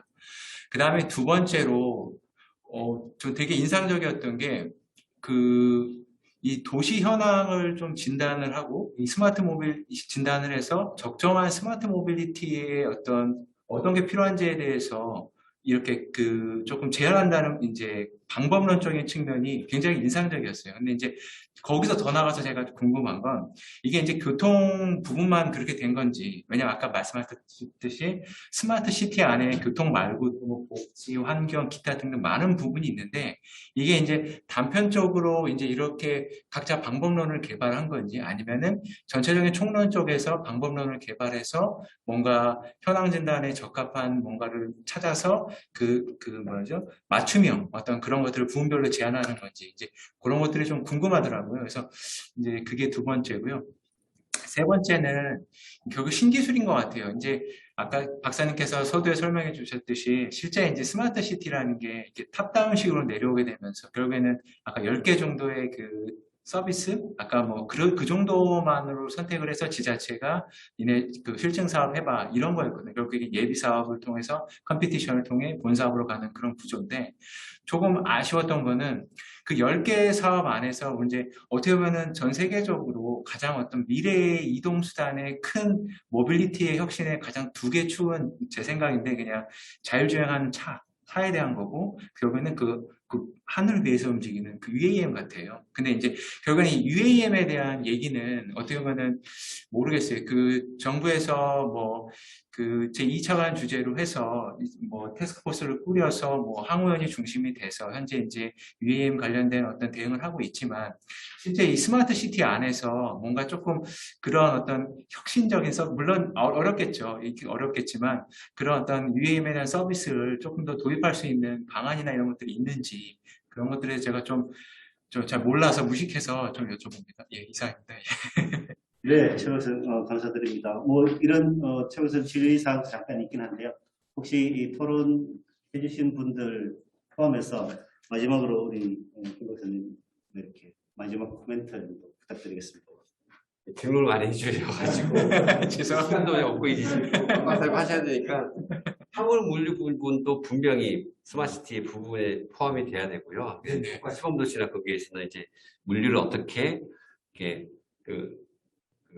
친환경적으로 그 다음에 편리하게 또 배분할까 이런 부분들도 같이 포함을 하고 수용을 하고 있다라고 말씀을 드리고요. 여기에는 주로 저희가 역약 쪽만 좀 말씀을 좀 드리는 것 같고 그리고 교통 부분 이해 부분은 사실은 저희는 그 교통 부분만 좀 집중해서 이제 하고 있고 다른 부분도 똑같이 이렇게 나름대로 그 도시에 맞는 그런 적절한 그런 최적인 방법으로 도입하는 계획들이 있어야 된다고 생각하고 그런 부분들은 아마 또 다른 영역이라서 그 부분까지는 저희는 지금 현재는 이제 보지를 못하는 부분이고요.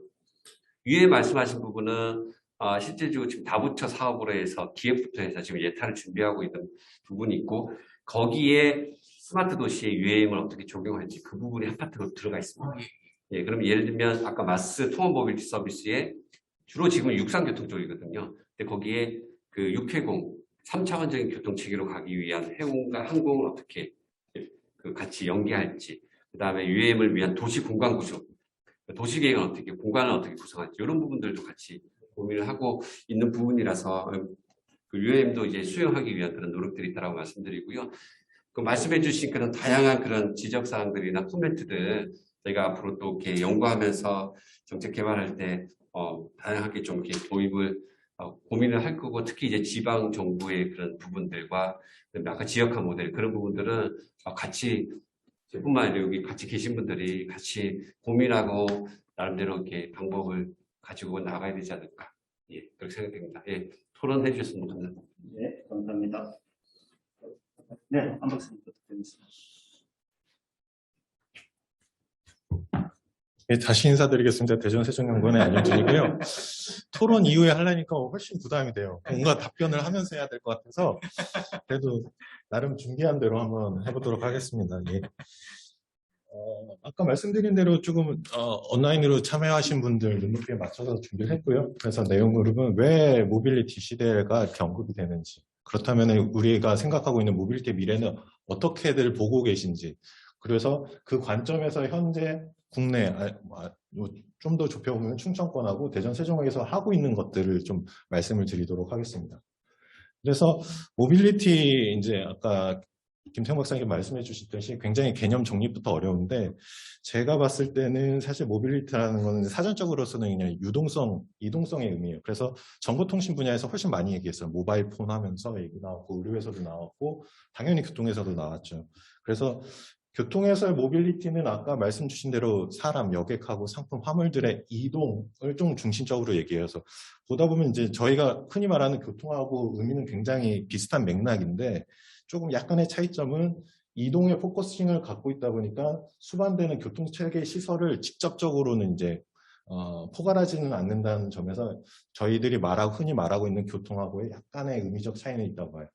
그래서 모빌리티 시대라고 얘기하면서 빠질 수 없는 게 4차 산업혁명 시대죠. 그래서 4차 산업 시대가 되면서 모빌리티 시대라는 게 더 하드워어가 됐다고 보여집니다. 그 이유는 4차 산업혁명 시대에 이제 하드워어인 빅데이터, 인공지능, 사물 인터넷, 자율 주행들이 요것들이 모빌리티하고 굉장히 관여가 높은, 그러니까 교통하고 관여가 높은 키워드들이에요. 그래서 밑에 자료는 참조를 하시면 될 것 같고요. 그래서 산업혁명에 맞춰서 사실 모빌리티는 계속 진화를 했거든요. 그래서 지금 4차 산업혁명 시대에 예전에 교통뿐만 아니라 좀 이제 모빌리티라는 개념으로 특화시켜서 개념이 들어갔고요. 요거를 조금 더 편하게 이제 말씀을 드리면, 제레미 리프킨의 이제 글로벌 그린 뉴딜 2020 책자에서 보시다시피 산업혁명에 관심, 산업혁명에 뭐 1차, 2차, 3차, 4차 돼 있는 걸 보여주는데, 여기서 구분은 산업혁명의 조건을 네트워크, 동력과 운송 메커니즘으로 봤어요. 그래서 예전에는 보시면은 교통하고 관련된 게 동력원하고 운송 메커니즘이죠. 그러니까 석탄하고 증기기관, 석유하고 내연기관. 근데 21세기 4차 산업혁명 시대의 주요 키워드인 초연결성은 사실 저 네트워크하고 굉장히 관련이 높거든요. 그래서 이 인터넷, 데이터하고 운송 메커니즘을 연결시킬 수가 있게 된 거죠. 그렇기 때문에 어떤 모빌리티라는 단어가 좀 더 화두가 됐고, 예전의 교통, 단순히 이동이 아니라 데이터를 갖고 여러 가지를 할 수 있는 그 상황이 됐기 때문에 지금 모빌리티 시대, 단순히 교통 분야뿐만 아니라 여러 분야에서 이제 모빌리티에 관심을 가지고 여러 기업들도 이제 데이터 관련 기업들도 다 들어오고 있습니다. 이거는 뭐 김태형 박사님께서 워낙 자세하게 설명을 해주신 거라서 뭐 간략하게 말씀을 드리면, 모빌리티에 하면서 붙는 말이 스마트 모빌리티라는 또 키워드가 있죠. 앞에 붙는 말이 있는데, 스마트 모빌리티는 사실 기존 인프라의 효율적 활용, 그리고 또는 저비용 투자의 첨단 인프라 도입으로 교통 문제를 효과적으로 활용하겠다는 거예요. 기존의 예산을 가졌다면 좀 더 좋은 서비스를 줄 거고, 기존 서비스랑 비슷하게 제공할 수 있다면 보다 적은 예산으로 서비스를 주겠다. 그게 좀 저는 스마트 모빌리티라고 보고 있고요. 그래서 그렇게 하기 위해서는 기존의 패러다임을 따르면 안 되죠. 그래서 기존하고 다른 패러다임으로 서비스를 제공하게 되면 그것이 이제 스마트 모빌리티가 될 수 있다. 그래서 이런 분야들이 가고 있고요. 아까도 이제 통계 숫자를 많이 보여주셨는데 이제 스마트 시티 사업들 좀 살펴보면은 이제 전세적으로 보면은 스마트 시티 사업 중에서 당연히 분야가 여러 가지가 있는데 교통하고 관련된 분야가 거의 3분의 1 이상. 그러니까 굉장히 교통은 데이터하고 굉장히 직접적인 연관이 많은 분야이기 때문에 스마트 시티에서도 스마트 모빌리티 분야, 스마트 교통 분야가 굉장히 높은 비율을 차지하고 있다고 보여집니다. 그래서 아까 말씀드려도 세종시는 국가 시범도시고요.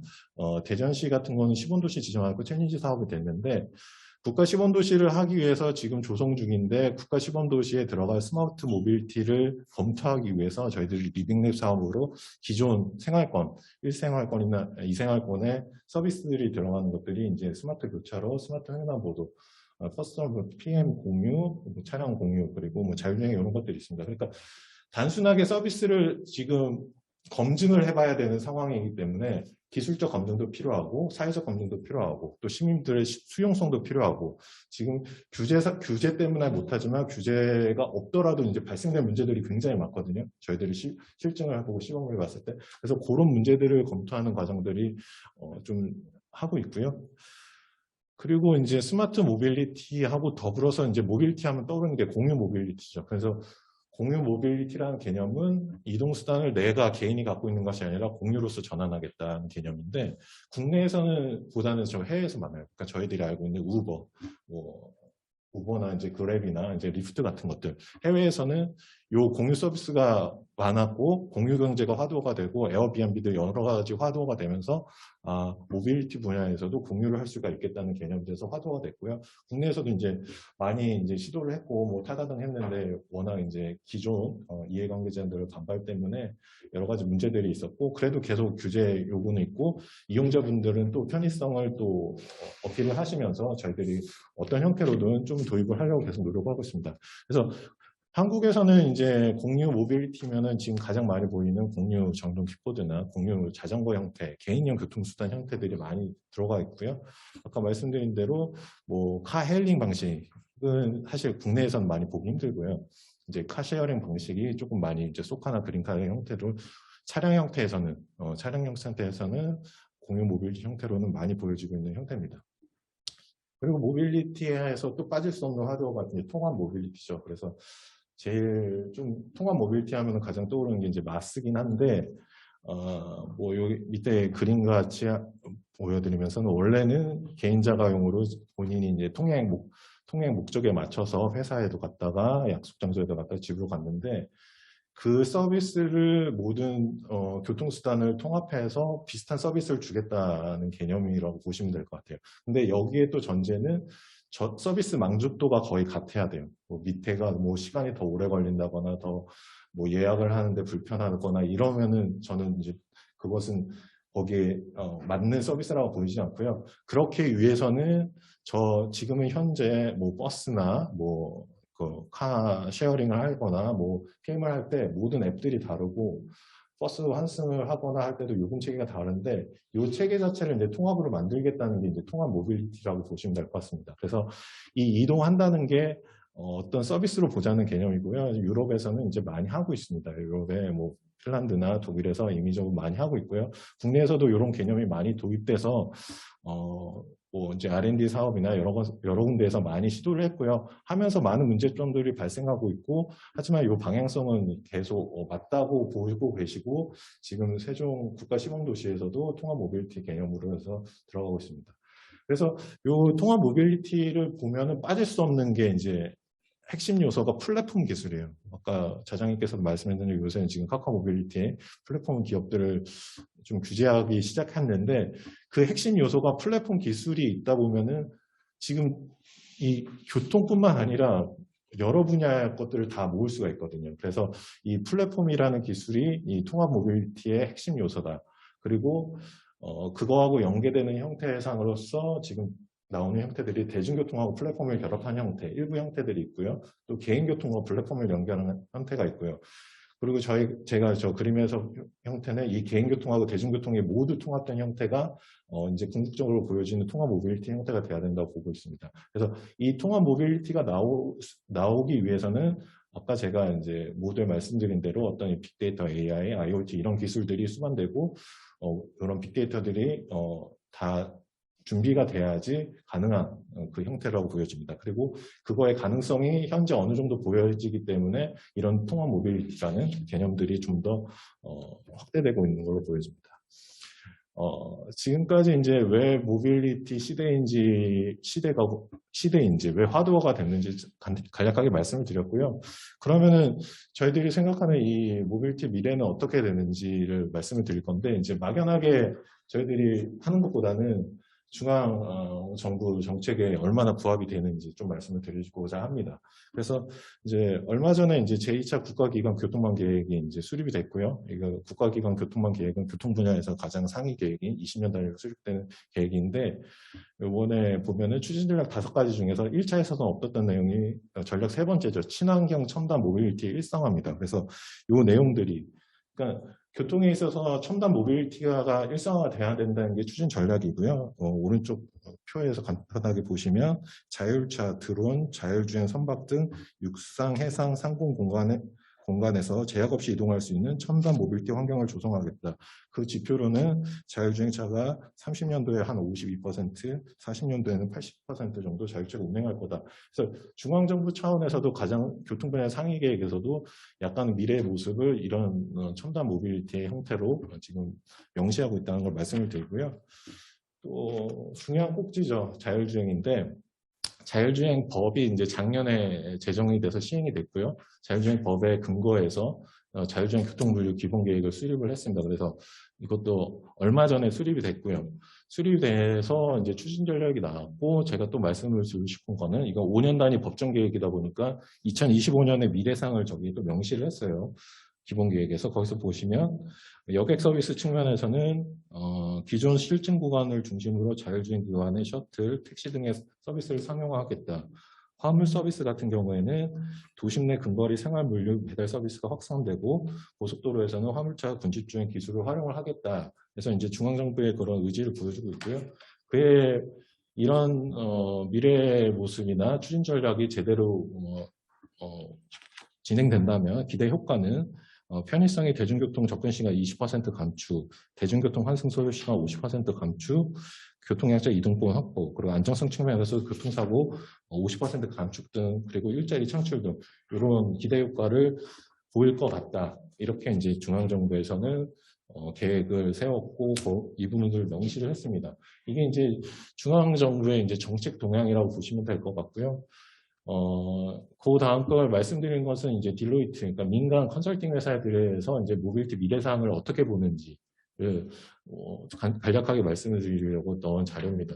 그래서 여기서는 중요한 키워드를 공유하고 자율주행으로 봤어요. 그래서 누가 차량을 소유하고 누가 차량을 작동하는지에 따라서 모빌리티 미래상 형태가 조금 나눠질 것이다. 그러니까 이게 제가 봤을 때는 1, 2, 3, 4가 시간축으로 진행이 될 수도 있지만, 그거는 또 이제 이용자분들의 선호도에 따라서 다를 수도 있다고 보여집니다. 그래서 1번 공간이 굉장히 긴 시간 동안 진행될 수도 있을 것 같고요. 뭐 4번이 궁극적인 목표가 아닐 수도 있어요. 그래서 이 부분은 전문가분들이 보셔도 어느 쪽이 될 거다라고 딱 확답을 내리시기는 어려우실 거라고 보여요. 저희도. 그렇지만 어느 쪽으로 추구하는 게 좋겠다는 거는 충분히 의견이 있으실 것 같고요.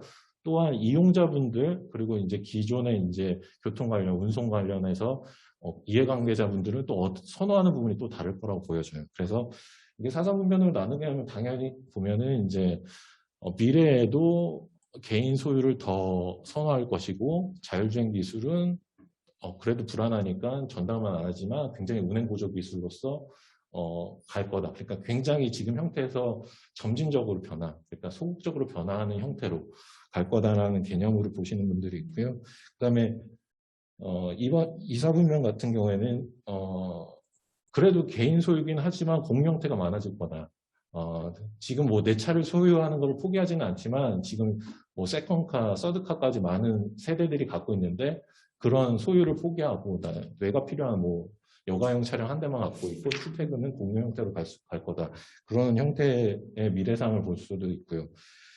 자율주행 기술이 발달을 하더라도 아마 그거는 공유는 아니고 나는 사람들은 여전히 개인차 소유를 추구할 것이다. 그래서 개인 소유 자율주행은 어떻게 그런 형태로 갈 거다. 그리고 네 번째 혁파가 자율주행과 공유가 다 이제 시민들도 이제 수용성을 갖고 기술기관도 잘 맞아서 저 형태로 갈 거다.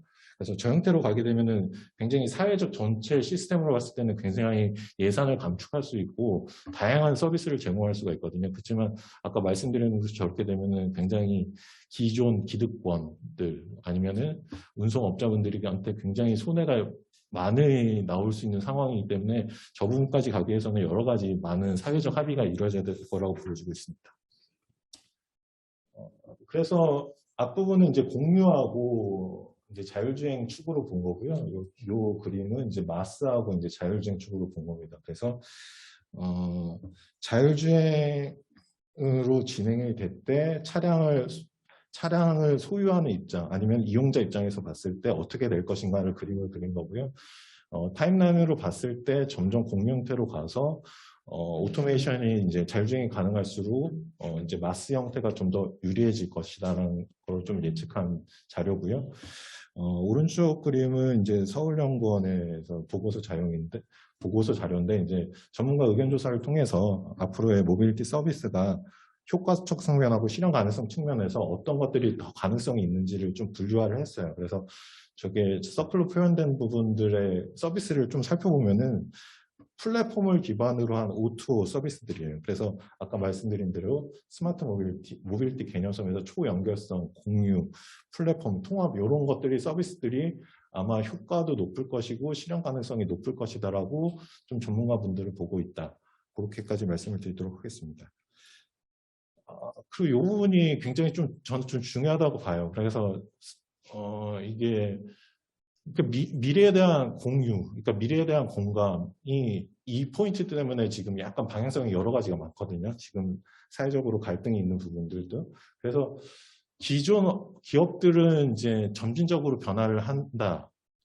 지금 산업이 갑자기 변하는 게 아니라 지금을 약간씩 개량을 하고 개선을 하는 형태로 갈 거고, 기존 기업들이 현재 모델을 유지하면서 변화를 시험적으로 조금씩 하면서 바뀔 거다라는 견해를 갖고 있는 게 기존의 좀 내부자적 관점, 보수적 관점이라고 보여지고요.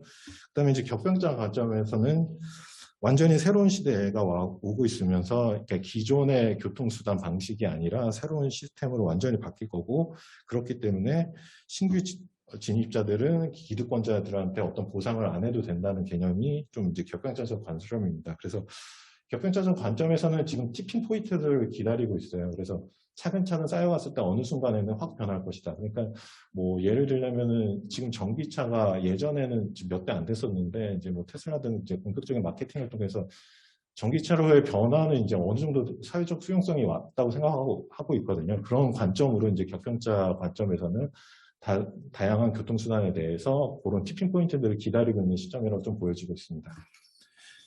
이러한 견해들을 갖고 있고요. 그래서 이제 좀 사례들을 말씀을 드리고자 합니다. 그래서 이러한 모빌리티에 대한 관점과 그래서 저희들이 다양한 견해도 갖고 있고 그 와중에서도 중앙정부는 어떤 것들을 시도를 하고 있고 그렇기 때문에 각각 무엇들을 하고 있는지를 좀 간략하게 말씀을 드리고자 합니다. 그래서 첫 번째 꼭지가 자율주행입니다. 그래서 자율주행 실증은 이제 2018년 11월에 판교를 중심으로 해서 처음 시작을 했고요. 아까 말씀드린 대로 자율주행 사용화법이 작년에 제정이 돼서 국토부에서 7개 지역에 자율주행 시범지구를 만들고 있고 올해도 아마 시범지구 신청을 받아서 운행을 할 겁니다. 그리고 아까 간략하게 말씀드렸던 1차 자율주행 기본 계획에서 향후에 2025년까지 17개 시도별로 시범 운행지구를 하나씩은 만들겠다. 이런 개념을 갖고 있어서 아마 이런 자율주행 시범지구는 이제 각 시도별로 이제 자연스럽게 볼 수가 있겠으나 이제 제가 바라는 거는 지자체별로 좀 중복된 사업은 안 했으면 좋겠어요. 그러니까 다양한 서비스를 제공을 해보고 그 피드백을 받고 가능성 있는지를 타당하는 게 본질적 목표이기 때문에 아마 그런 식으로 진행이 되면 좋을 것 같고요.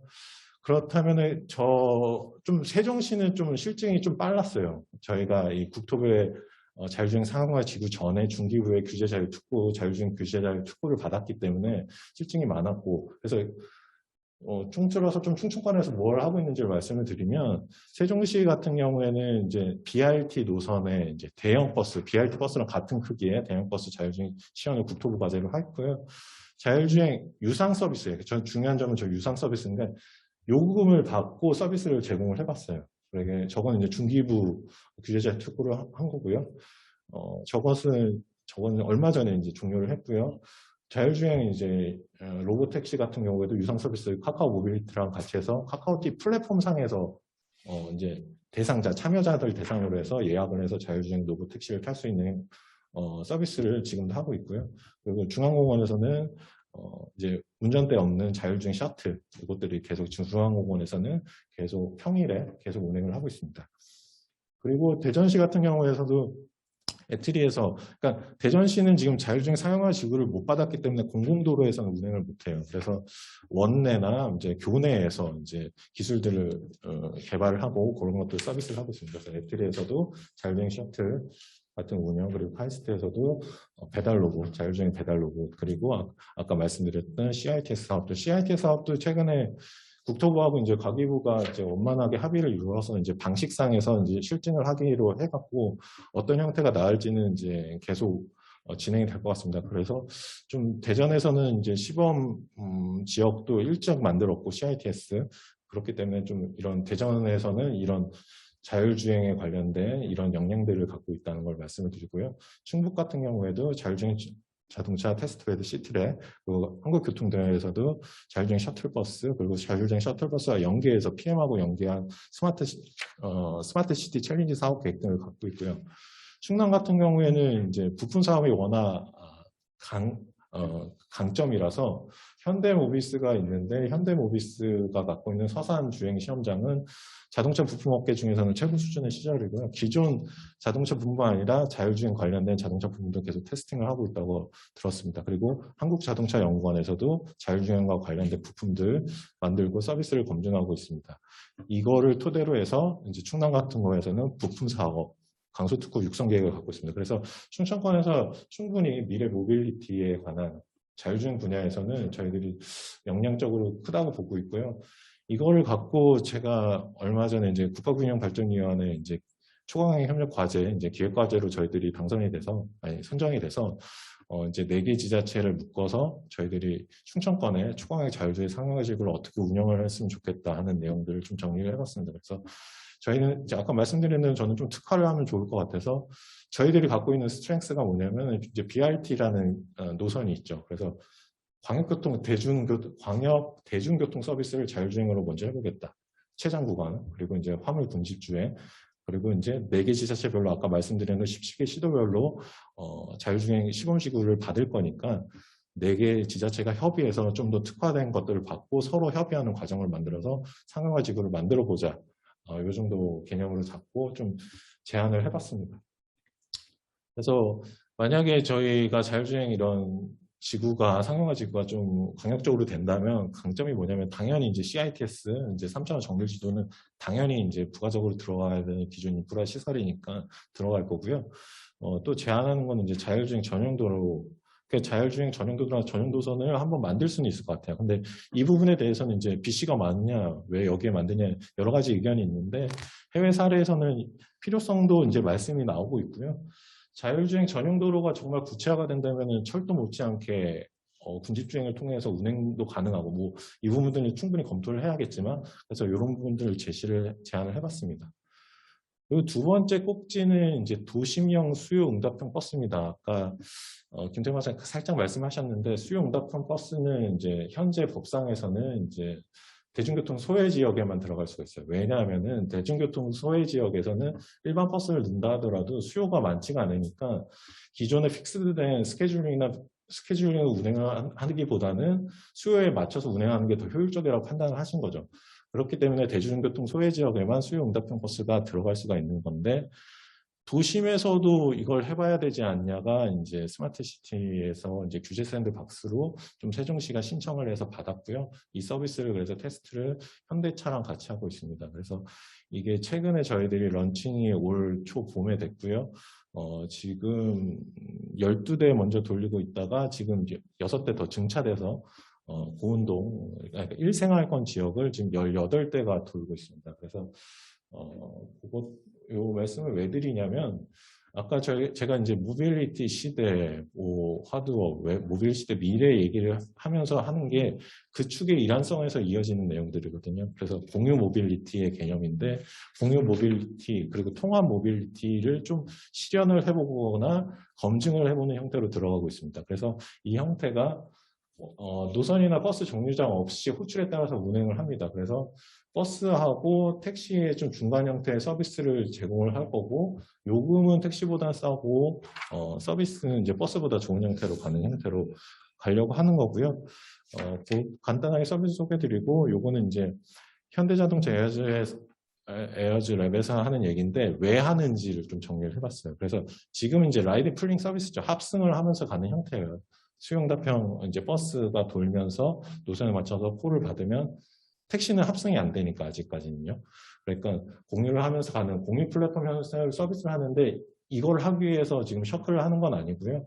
아까 말씀드렸던 플랫폼을 만들고 본인 그 회사에 플랫폼이 있어요. 플랫폼이 있어갖고 구독자들을 만들고 통합 요금을 받고, 나아가서는 이제 개인용 교통수단도 연계를 하고, 더 나아가서는 대중교통까지 연계를 한 다음에 마지막에는 이 셔클을 자율주행으로 돌리는 형태까지를 좀 생각하고 요 서비스를 제공을 하고 있습니다. 지금 세종시에서 돌고 있는 거는 재원은 지금 현대차에서 다 내고 있고요.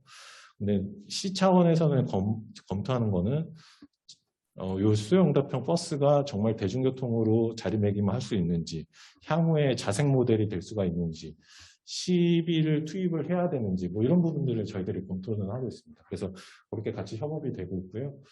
또 중요한 거는 아까 모빌리티 분야에서 중요한 게 이제 빅데이터죠. 그러니까 빅데이터가 있기 때문에 빅데이터가 있고, 그 데이터를 수집할 수 있는 IoT들이 있고, 이런 것들이 있기 때문에 지금 모빌리티 시대가 나올 수 있다고 얘기를 하는 거거든요.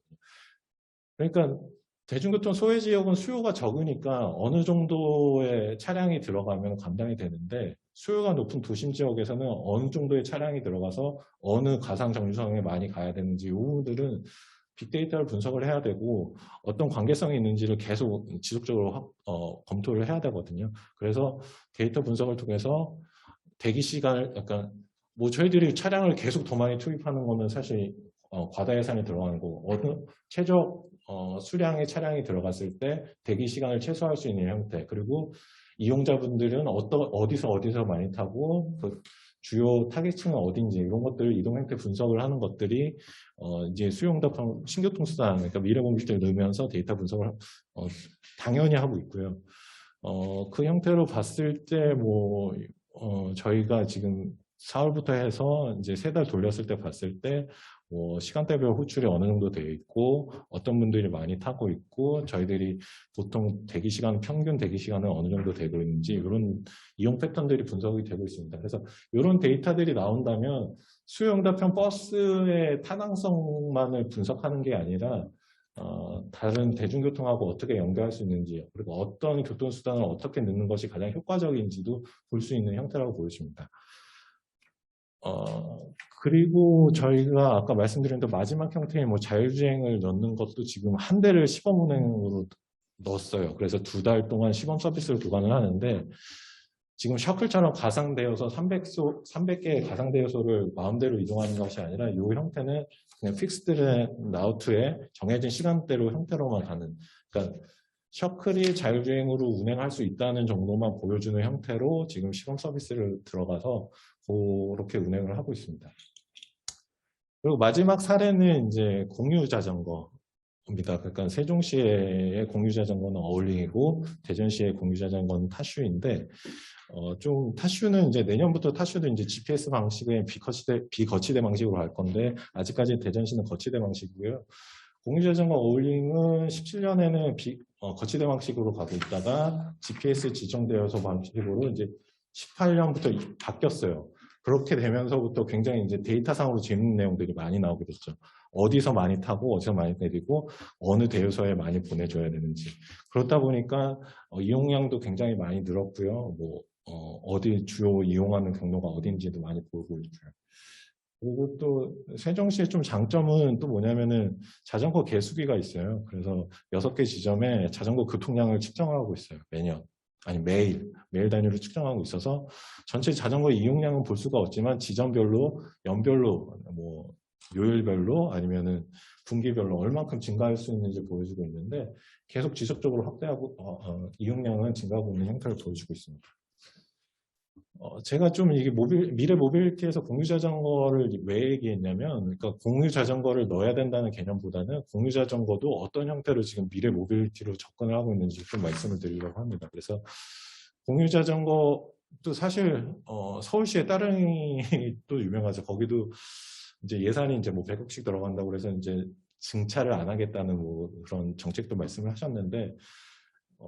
이 자전거 정책, 공유 자전거 정책은 시민분들한테 만족도가 굉장히 높아요. 그런데 이제 예산은 어느 정도 계속 투입이 돼야 되는 형태다 보니까 저희 세종시 입장에서도 공유 자전거 만족도가 높다고 해서 공유 자전거가 계속 넣으면 안 되거든요. 그래서 한정된 자원화에서 가장 효율성을 높일 수 있는 방식을 만드는 것이 이제 재배치 알고리즘을 만드는 건데, 이것도 데이터 분석을 통해서 하는 거죠. 이거는 이제 에트리의 디지털 트윈 사업하고 연계해서 저희들이 같이 분석을 했고요. 그래서 저희들이 이제 가상대 요소들이 있는데 그 거치소별로 시간대별로 어울린 이용 패턴 분석을 하죠. 그래서 어떤 지점에는 이 패턴, 저 지점에 어떤 패턴이 이렇게 분석을 하게 되면은 그것도 이제 머신러닝을 통해서 하고, 그럼 이 시간대에 이쪽 거치소에 있는 자전거를 이쪽으로 보내줘야 된다.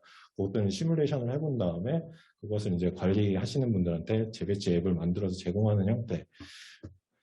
제가 봤을 때는 과도한 기술일 수는 있어요. 근데 이렇게 계속 분석을 하는 것이 좀 이제 모빌리티 시대에서 필요한 내용이다. 그 말씀을 드리고자 좀 별로 없고요. 저 재배치 알고리즘은 저희들이 여러 가지로 고민하는 형태고, 당장 좀 실현 가능성이나 이용자분들한테 필요한 형태, 그리고 제가 아까 말씀드렸던 통합 모빌리티 형태에서 개인형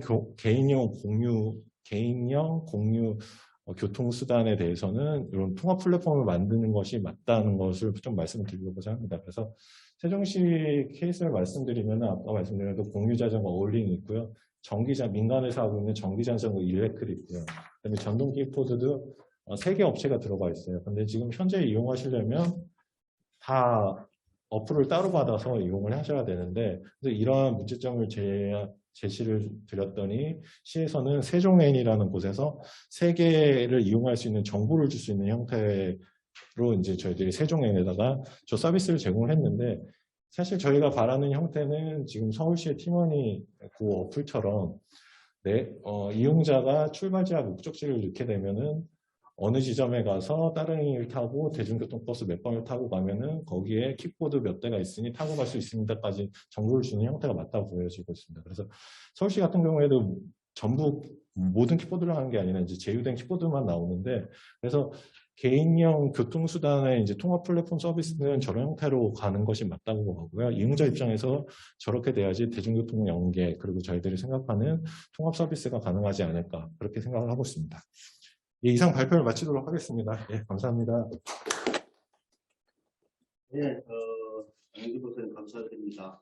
특히 아마 세종 조건 경험까지 포함해서 문제점 다시 고민해 주시는데, 특히 아마 오늘 이 세종연구원에서 이런 엑스포도 하고 있습니다만, 뭐 터키나 오늘 또 참석해 주신 그리스 국제연구 기관도 있고, 또 아마 세종시가 국가 스마트시티 시범 사업도 하고 있고, 한 다양한 어떤 그런 사업 중심에 뭔가 조금 이렇게 조금 핫플레이스가 요즘 세종 이런 쪽에 있기 때문에 또 이런 좋은 토론도 있고 또 좋은 발표도 있고 토론도 가능한 것 같습니다. 그래서 장기적으로 아까 발표 중에도 잠깐 있었습니다만, 기존 산업하고 신규 산업과의 어떤 갈등도 뭔가 지금 조금 보이기도 하고, 아까 우버 이야기도 하셨고 카카오 이야기도 하시고 있는데, 이걸 넘어서서 정말 시민들에게 뭔가 도움이 되는 모빌리티,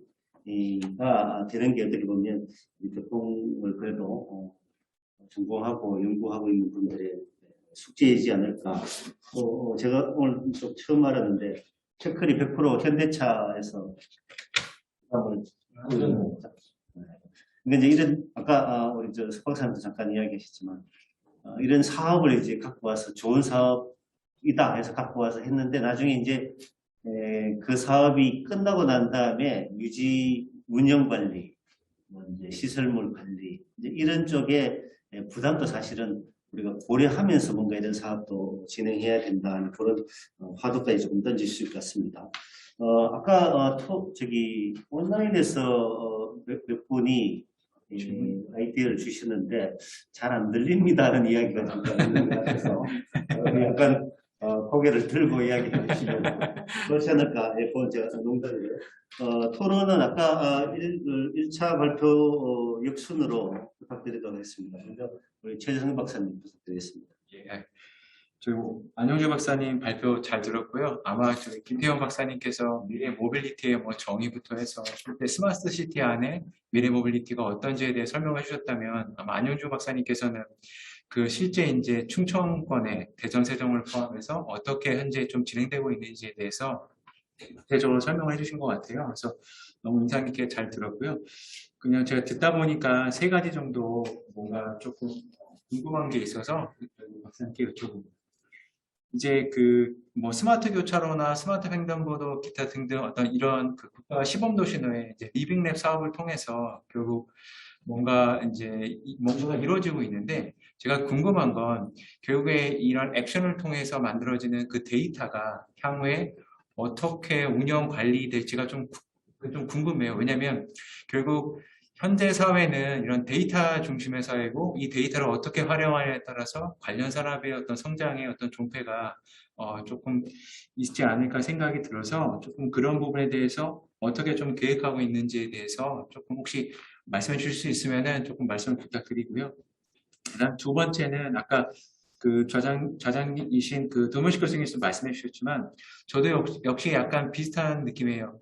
예전에 우리 산업혁명 시대의 마차와 마부의 관계 이제 뭐냐면 마차의 마부가 운전수가 결국에는 이제 자동차라는 게 등장하면서 일자리를 다 잃게 됐어요. 물론 이제 신기술의 발달로 새로운 일자리가 생긴 것도 있지만 결국에는 이 새로운 모빌리티의 어떤 등장으로 인해서 기득공자와 신규 진입자 간의 갈등이 분명히 있거든요.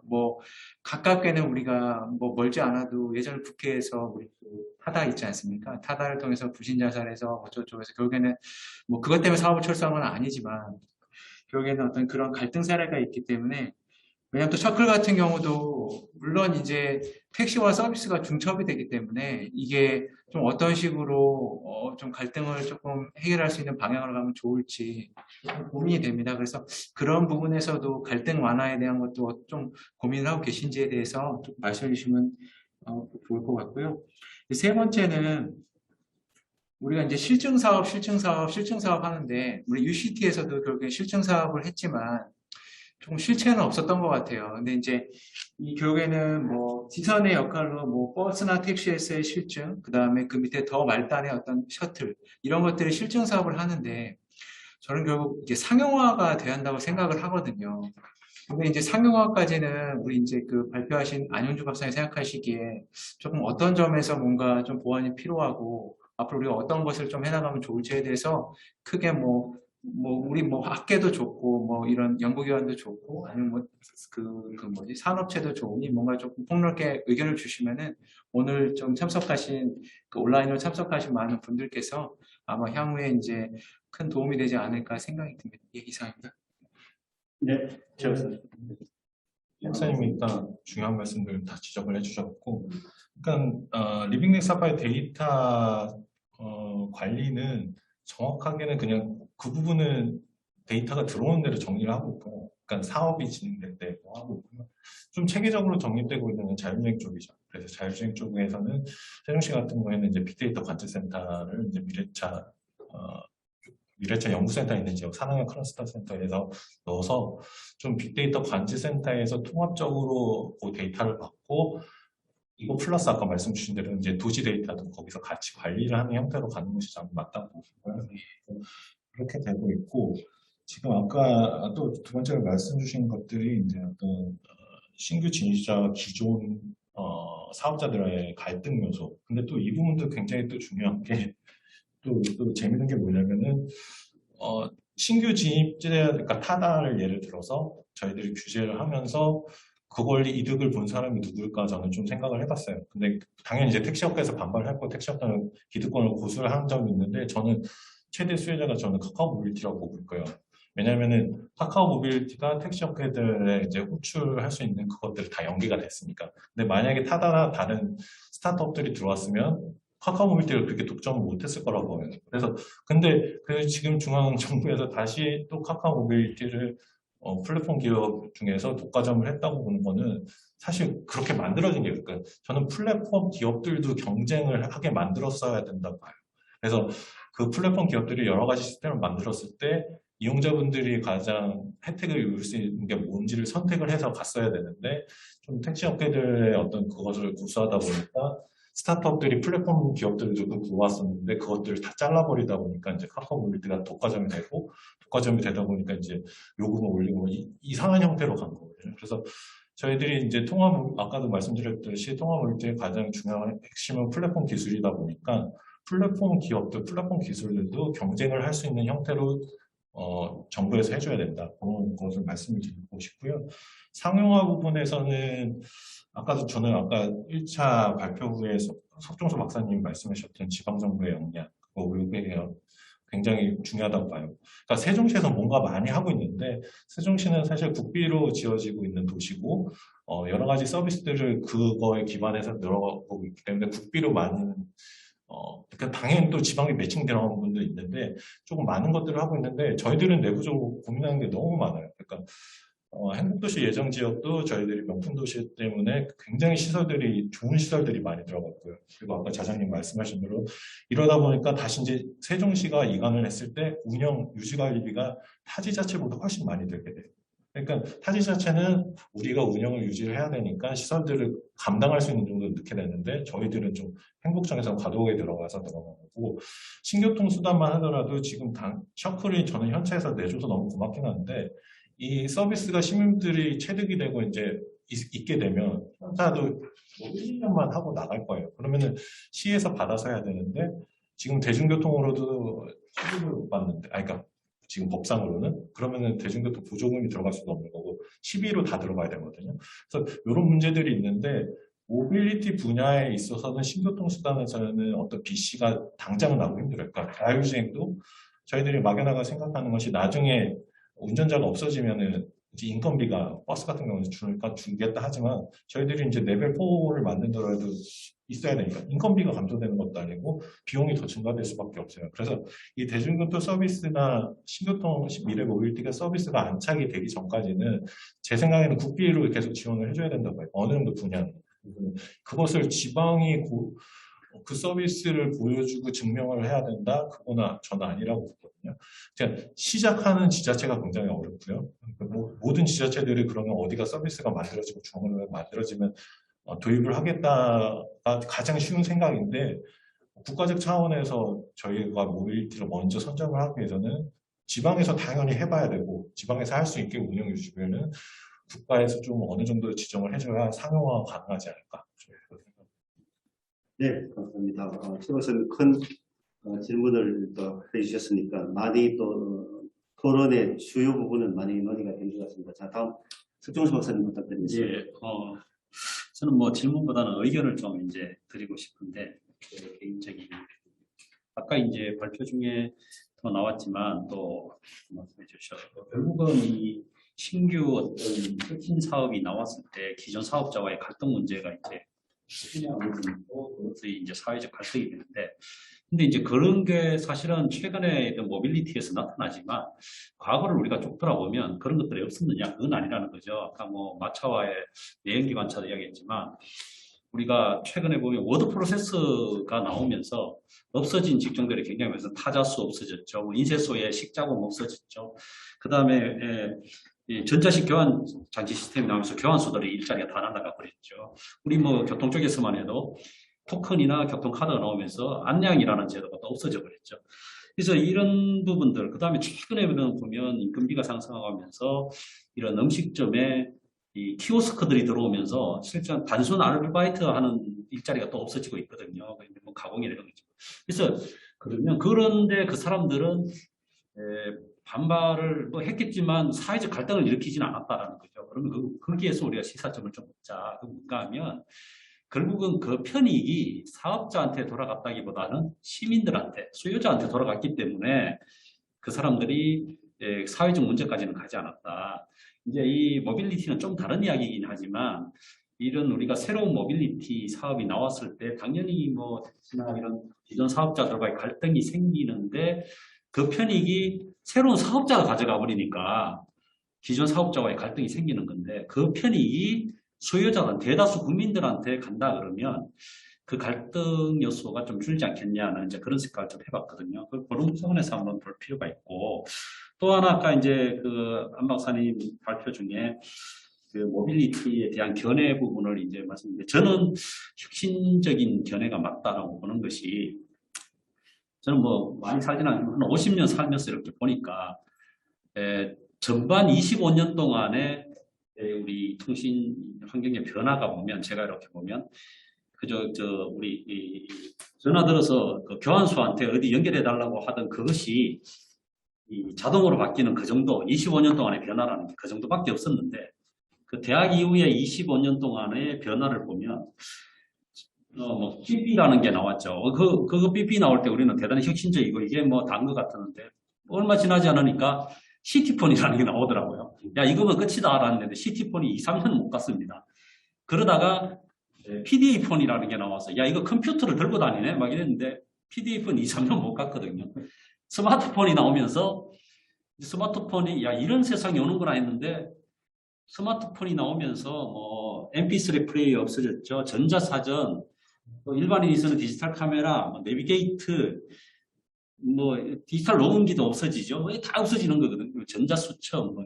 그래서 제가 전자수첩 살 때만 해도 야 이런 두꺼운 사전 없이 그게 뭐 1, 2년 가니까 없어진다는 거죠. 그래서 우리 모빌리티 쪽에서도 지금 제가 앞으로 25년 더 살면 그 25년 후에는 도대체 어떤 서비스가 나올까 상상하기 힘들다. 그렇다 그러면 혁신으로 가는 게 맞는 추세인 것 같은데 그 혁신에 얼마나 우리가 적응할 수 있느냐 이게 이제 문제인 것 같다라는 좀 가벼운 이야기를 드렸고 결국은 이제 아까 우리 최재성 박사님 말씀하신 것 중에 하나가 셔클, 그 현대에 사는 게 인천에서도 그걸 하고 있거든요. 아이모드라고 해서 영종에서 하고 이제 인천 시내로 들어왔습니다. 인천에 이제 신도시들에 들어왔는데 저게 이제 소규모로 하니까 지금 택시 업계가 가만히 있는 거지. 저게 이제 확 퍼지면 분명히 또 택시 업계가 문제를 일으킬 텐데 이렇게 문제 제기를 할 텐데 어떻게 할 것이냐 이런 부분들에 대해서 이제 아마 지자체들이 지금은 정부가 돈 주고 또는 기업체가 돈 다 내고 하니까 막 하긴 하는데 새로운 갈등 요소가 아닌가 이런 생각이 들었고 그 다음에 이제 그 안 박사님 말씀해 주시는 것 중에 결국은 우리 스마트 모빌리티의 핵심이 그냥 플랫폼인데 이게 플랫폼 경제의 특성상 이게 독점이 일어날 수밖에 없고 아까 이제 플랫폼 기업도 경쟁을 시켜야 된다 그러는데 세계적으로 플랫폼 기업이 경쟁에서 경쟁을 하죠. 초기에는 경쟁하는데 결국은 성자 독식의 그 경제 이 만들어지기 때문에 그랬을 때 이 독과점에 의한 폐해는 분명히 이제 공공사업에서 나타난단 말이죠. 그래서 그거를 정부가 어떻게 컨트롤할 것인가. 지금 이제 아까 말씀하신 것처럼 뭐 어제 오늘 뉴스에 나오는 게 카카오를 규제하겠다 그러는데 도대체 카카오를 어떻게 규제하겠다는 건지 그게 기존의 이 꿀뚝 산업의 대기업과 같은 개념을 갖다가 적용시켜가지고 뭐 한다 그러는데 제가 봤을 때는 그 규제라는 게 아니라 그들의 그 독점으로 인해서 일어나는 그 편익을 얼마나 공공성을 거기에 집어넣느냐가 포인트지 그걸 규제한다라는 건 아닌 것 같다. 규제할 것 같으면 정부가 하든지.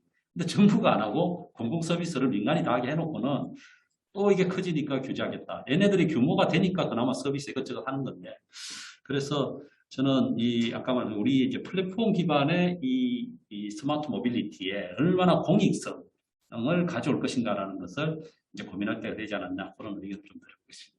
네, 고맙습니다. 아마 활동 관리 측면에서 많이 참고해야 될, 특히 이제 그게 시민들, 수요자들에게 돌아갈 수 있는 그런 뭔가의 방향성 제시, 또 공익성을 좀 고려할 수 있는 그런 정책적인 대안까지 말씀을 해주셨습니다. 자, 다음은 우리 김영수 박사님. 예, 스마트 모빌리티, 모빌리티에서 스마트 모빌리티라는 단어까지 같이 좀 서로 사용을 하고 있는데요. 모빌리티라는 측면만 봤을 때 스마트도 있고 아닌 것도 있겠죠. 그랬을 때 이제 어떤 아이디어와 기술을 이용해서 그전에 없었던 모빌리티들이 형성됐어요.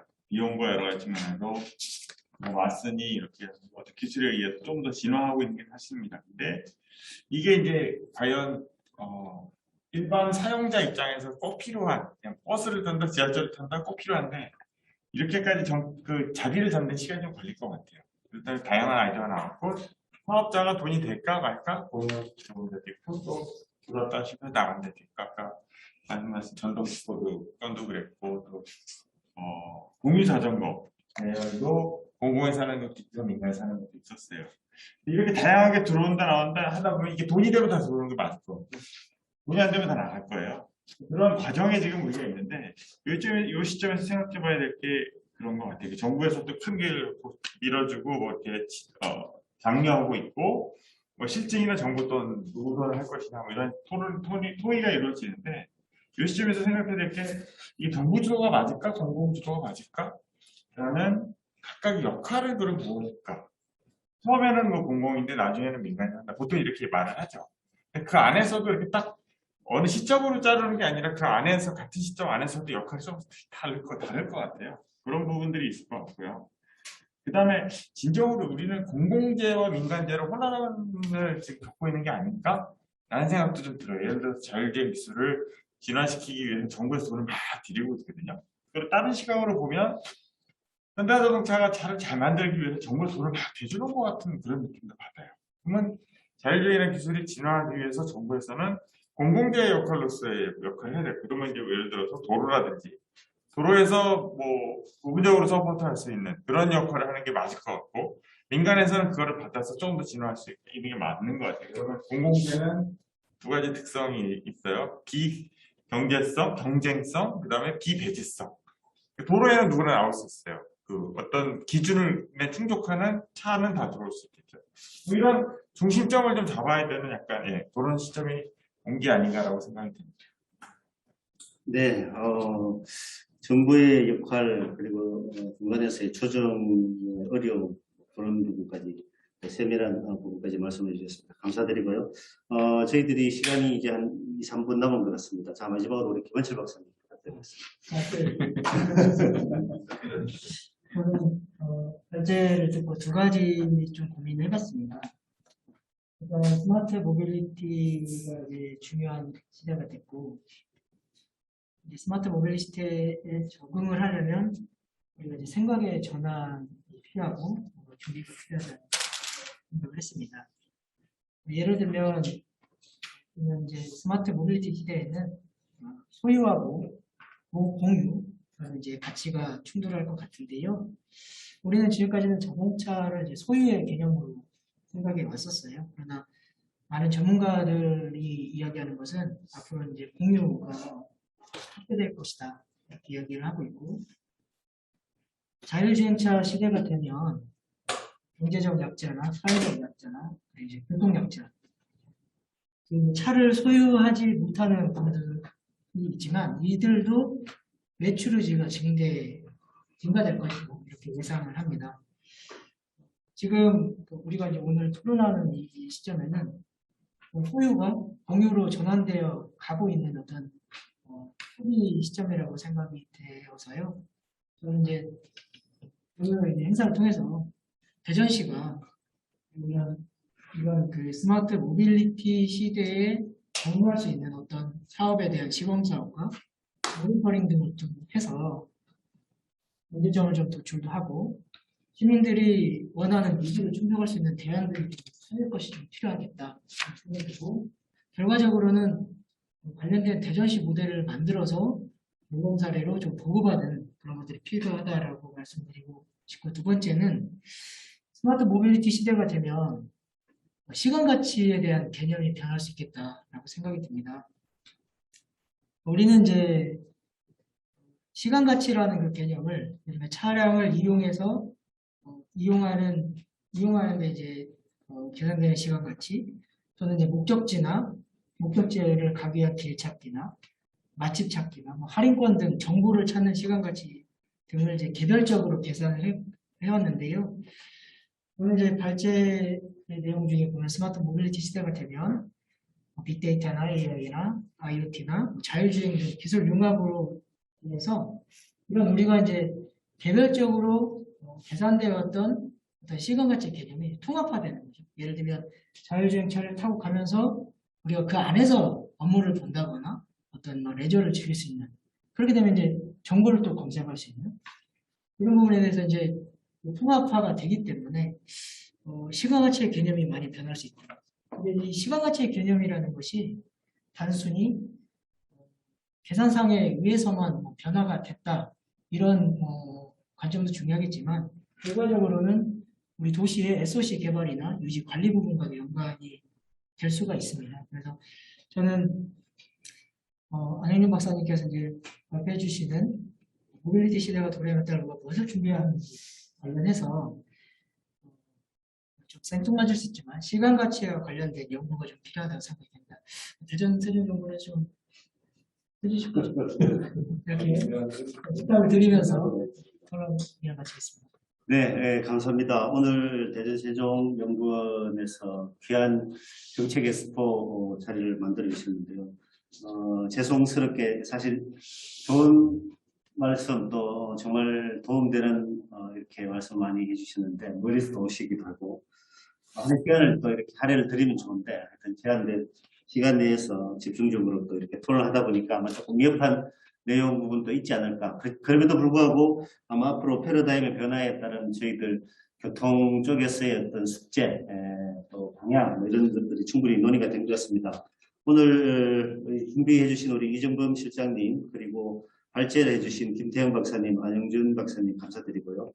또 귀중한 말씀 토론에 임해 주신 우리 김현철 박사님, 김영수 박사님, 석종수 박사님, 최성 박사님 모두 감사드리고, 또 온라인으로 참여를 해주신 우리 분들에게도 감사드리고요. 많은 토론이 이루어졌으면 했던 마음은 있습니다만, 또 다음 기회에 좋은 자리 만들어 주실 것을 우리 연구원에 요청하면서 이번 토론을 마치도록 하겠습니다. 네, 감사합니다.